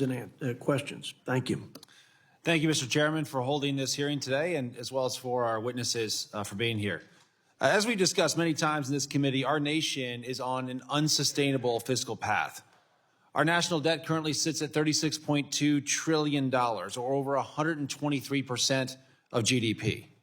Over the next decade, the Congressional Budget Office, or CBO, projects that this figure will balloon to $56.8 trillion, or over 137% of GDP. Our out-of-control spending habits are harmful to our economy and to future generations.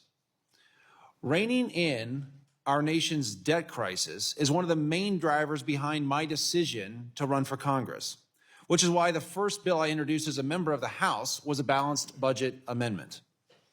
Currently, 41 of our 50 states, including Indiana, require the governor to sign a balanced budget. And the Hoosier families that I represent develop a household budget aligned with their income and expenses. Why wouldn't they expect their federal government to do the same? I've said many times over the various hearings we've had in this Congress that we do not have a revenue problem. We have a spending problem. We need to focus on reining in wasteful spending implementing pro-growth policies, and getting our fiscal house in order. My first question goes to Mr. Walker and Mr. Couchman. You've both been vocal supporters of the U.S. adopting a fiscal responsibility or balanced budget amendment. What would your ideal structure of an amendment be? Mr. Walker, we'll start with you. Well, I think you can look at experiences of other countries, Switzerland in particular with the debt break. I think you can look at certain states like Colorado, the state of Colorado with their Tabor Amendment. But again, I come back, what we need to focus on is a reasonable level of debt to GDP. I would respectfully suggest we're too high already. As you properly point out, we're headed a lot higher. So we need to not only stabilize it, but we frankly need to reduce it to a reasonable level over the next 10 to 15 years. One last thing. Let me tell you what Congress needs to focus on. Outcomes. When you're doing authorization, reauthorization, appropriations, oversight, why did we set up this department or agency? Why did we create this program? Why did we create this tax preference? What were we trying to accomplish? How do we measure that in outcomes? And then how are they doing? Guess what? A vast majority of them have no idea because they haven't defined what the desired outcomes are. That would be a huge behavioral change. Thank you. Mr. Couchman. Thank you, Mr. Yocum. The fundamental parameters for a balanced budget amendment itself must reflect those that can pass the Congress, or if there's a convention that it's 2/3 in both houses. So you need to have a good chunk of Republicans, a good chunk of Democrats in order to make that happen. There's two that I highlighted in my testimony, one by Chairman Arrington and one by Mr. Moran from the other side of Texas. The business cycle balanced budget amendment, where it's specific about how to go about doing that, and the principles-based balanced budget amendment with Senator Braun. To set a principle in the Constitution that Congress, especially this committee, can write implementing legislation for. And there's a piece of legislation called the Responsible Budget Targets Act by Senator Braun and Whip Emmer that could be a really important core of that legislation. And I mentioned legislation because the Constitution, it's very vague. It's principles. It doesn't really give you a whole lot of clarity about what most things are. So you need to have a house built on the constitutional foundation in order to have something you can live with. And part of that is what I talked about with Mr. Moore, the comprehensive budget that gets all the committees involved in managing everything. Part of that is not having shutdowns anymore. We didn't have them before Jimmy Carter's Attorney General reinterpreted the Anti-Deficiency Act. Part of it is getting the process started on time. And Mr. Carter has an excellent bill to do that. There are other pieces, but I'll stop there. Thank you. And Ms. Bacha, at what point do you believe that our debt will become insurmountable? I think that our debt is already an excessive burden on the American economy. Nobody knows when it will become insurmountable. We have some projections, including from Penn Wharton, that suggest that our fiscal space will run out in about 15 years. But all of that is subject to investor sentiment, what happens with other currencies that could be competitors to the US dollar, and we should not want to find out where that threshold is by rushing over it. And the conversations we're having in this hearing today could put the fiscal brakes on it to make sure we don't find out the hard way. And as you talked about what happens in 15 years when we cross that point, talk to us about what would the impact be on our economy if and when that happens? If we suffered a severe fiscal crisis where investors lost confidence in the U.S. government's willingness or ability to service the debt, we would suffer severe increases in interest rates and the potential of hyperinflation. I know that scenarios like those experienced by Venezuela and Argentina can seem very far-fetched, but they are not in the realm of the impossible if we continue on our reckless and unsustainable trajectory. There are huge threats to our security and to democracy itself in that scenario as well. Two things real quick. Only God knows when that day comes, and God's not telling us, but we're tempting fate. And secondly, the answer is, what would the impact be? Global depression. Yeah, that's right. Thank you again to our witnesses for being here. And with that, Mr. Chairman, I do yield back. I thank the gentleman from Indiana and closing us out, cleanup batter, and a guy we're going to miss a whole lot from Colorado, Mr. Greg Lopez, for 5 minutes. Being here today. You know, in my short time here in Congress, I've recognized that the national debt is the biggest issue we must face. So much that I carry the national debt to show people when I'm out in my district. and people are appalled. You know, Mr. Walker, I did read your statement that you submitted, and you're right. Colorado did do something because we saw it come in 1992. The Colorado Taxpayer Bill of Rights, which allows, because we didn't trust government, we didn't trust that they were going to use our money correctly, we instilled a cap, and I think this is a good example of what, when there's a will, there's a way. You can actually do it. But I sit here and I feel that both sides of the aisle seem to be a little tone deaf. They're not really focusing on the issue. They keep pointing fingers back and forth about taxes, about what we could do. Here's the facts that I think everybody needs to know, and specifically the American people. The national debt equates to 107. If you were going to pay it, it would cost a person $107,594. Per household, it would be $272,546, and per child, it would be $498,233 per child. The federal government borrows $76,032 per second, as you can see by my debt clock. And so the United States gross debt currently exceed World War II levels.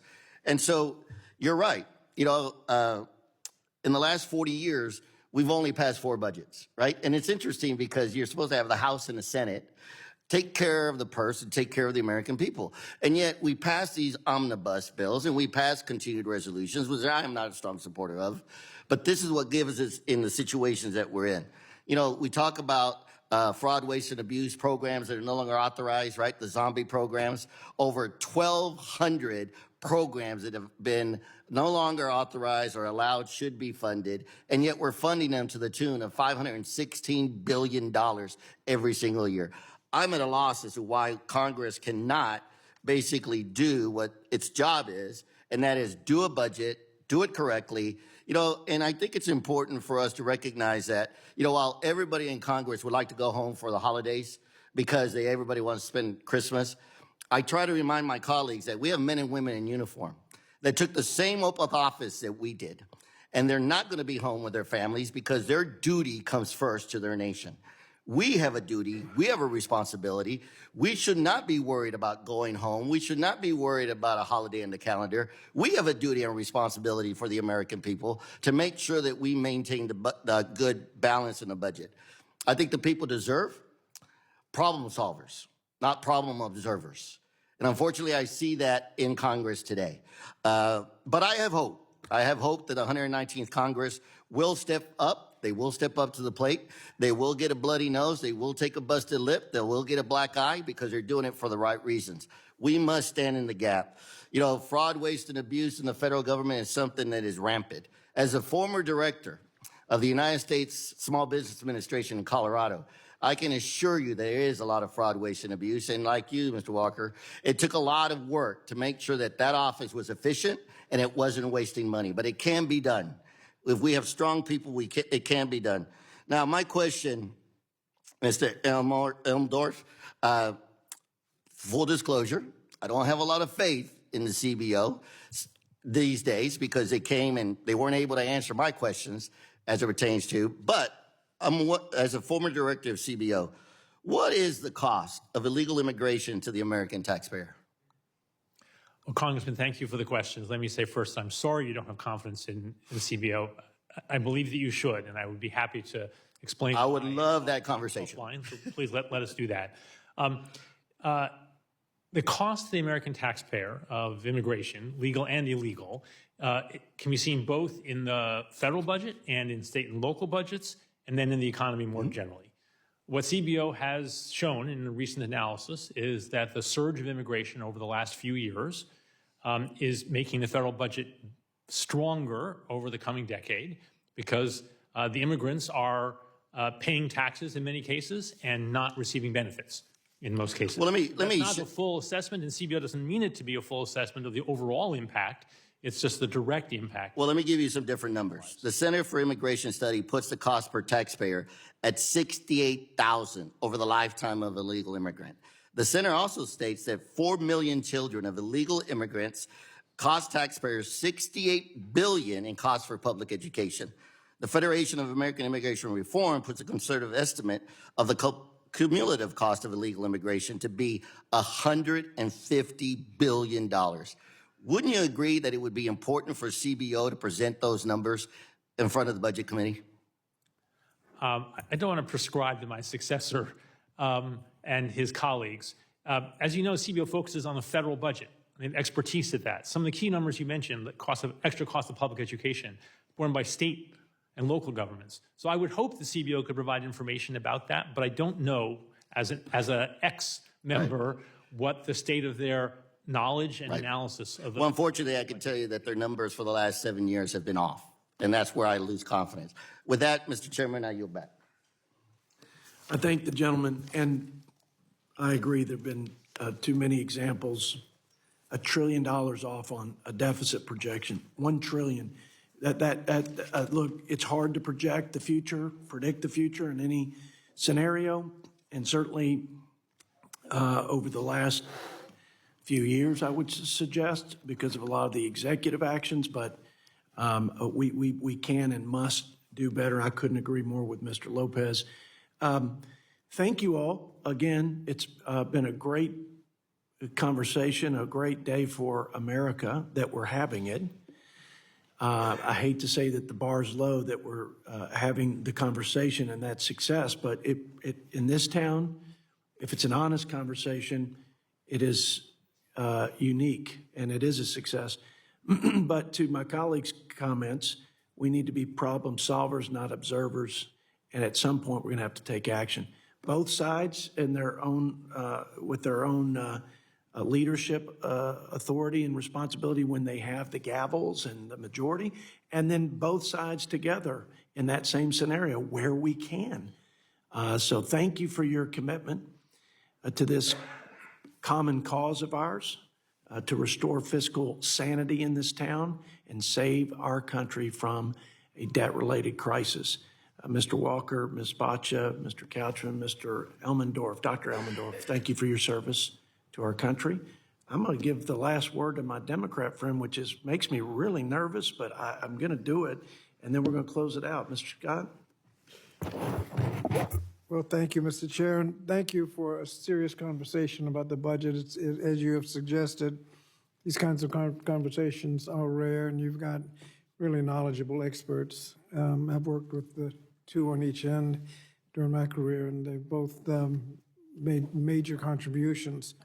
But I have to take issue with both sides, because every Democratic presidential administration since Kennedy has left for their Republican successors a better deficit situation than they inherited, without exception. And every Republican since Nixon, their administration has left for their Democratic successors a worse deficit situation, again, without exception. And we can fix this.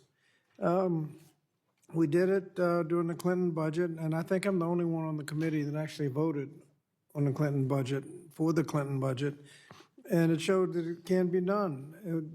Only Democratic votes in the House and Senate, and I regrettably, when Marjorie McGoldrick cast the 218th vote, she wasn't applauded for congratulating, now we've got a great budget that's going to get us into surplus. No, the chant went bye-bye Marjorie, and she was defeated in the next election. But one of the things that I think can be most helpful is pay-go, and you see the difference in the two sides on pay-go. And Democrats, if you have a new spending plan, you have to pay for it. You have to either come up with spending cuts to pay for it or new taxes to pay for it. If you have a tax cut, you've got to either spending cuts or other taxes to pay for the tax cuts, called pay-go. Under Republicans, you have this cut-go, where if you have a new spending plan, you have to pay for it, either cut spending or new taxes, but tax cuts don't have to be paid for. I mean, what could go wrong? Maybe the massive deficit-causing tax cuts that over the years that have caused all of those problems. But I think it's just a different, it shows why there's a difference in administration. But getting the budget under control isn't going to be easy. Not until members are willing to cast difficult votes like Democrats did in 1993. Progress will not be made, but I look forward to budget proposals that will not just offer procedure, but often the actual ability to address the deficit. And Mr. Chairman, your leadership in substance, I think we may be able to get there and look forward to it. I think my friend and again, appreciate his leadership and service, and let's continue the conversation. And this, I'm supposed to give a formal deal. Let's see here. Please be advised that members may submit written questions to be answered later in writing. Those questions and answers may be made part of the formal record. Any member who wishes to submit questions for the record may do so within 7 days. And with that, we're adjourned.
Other things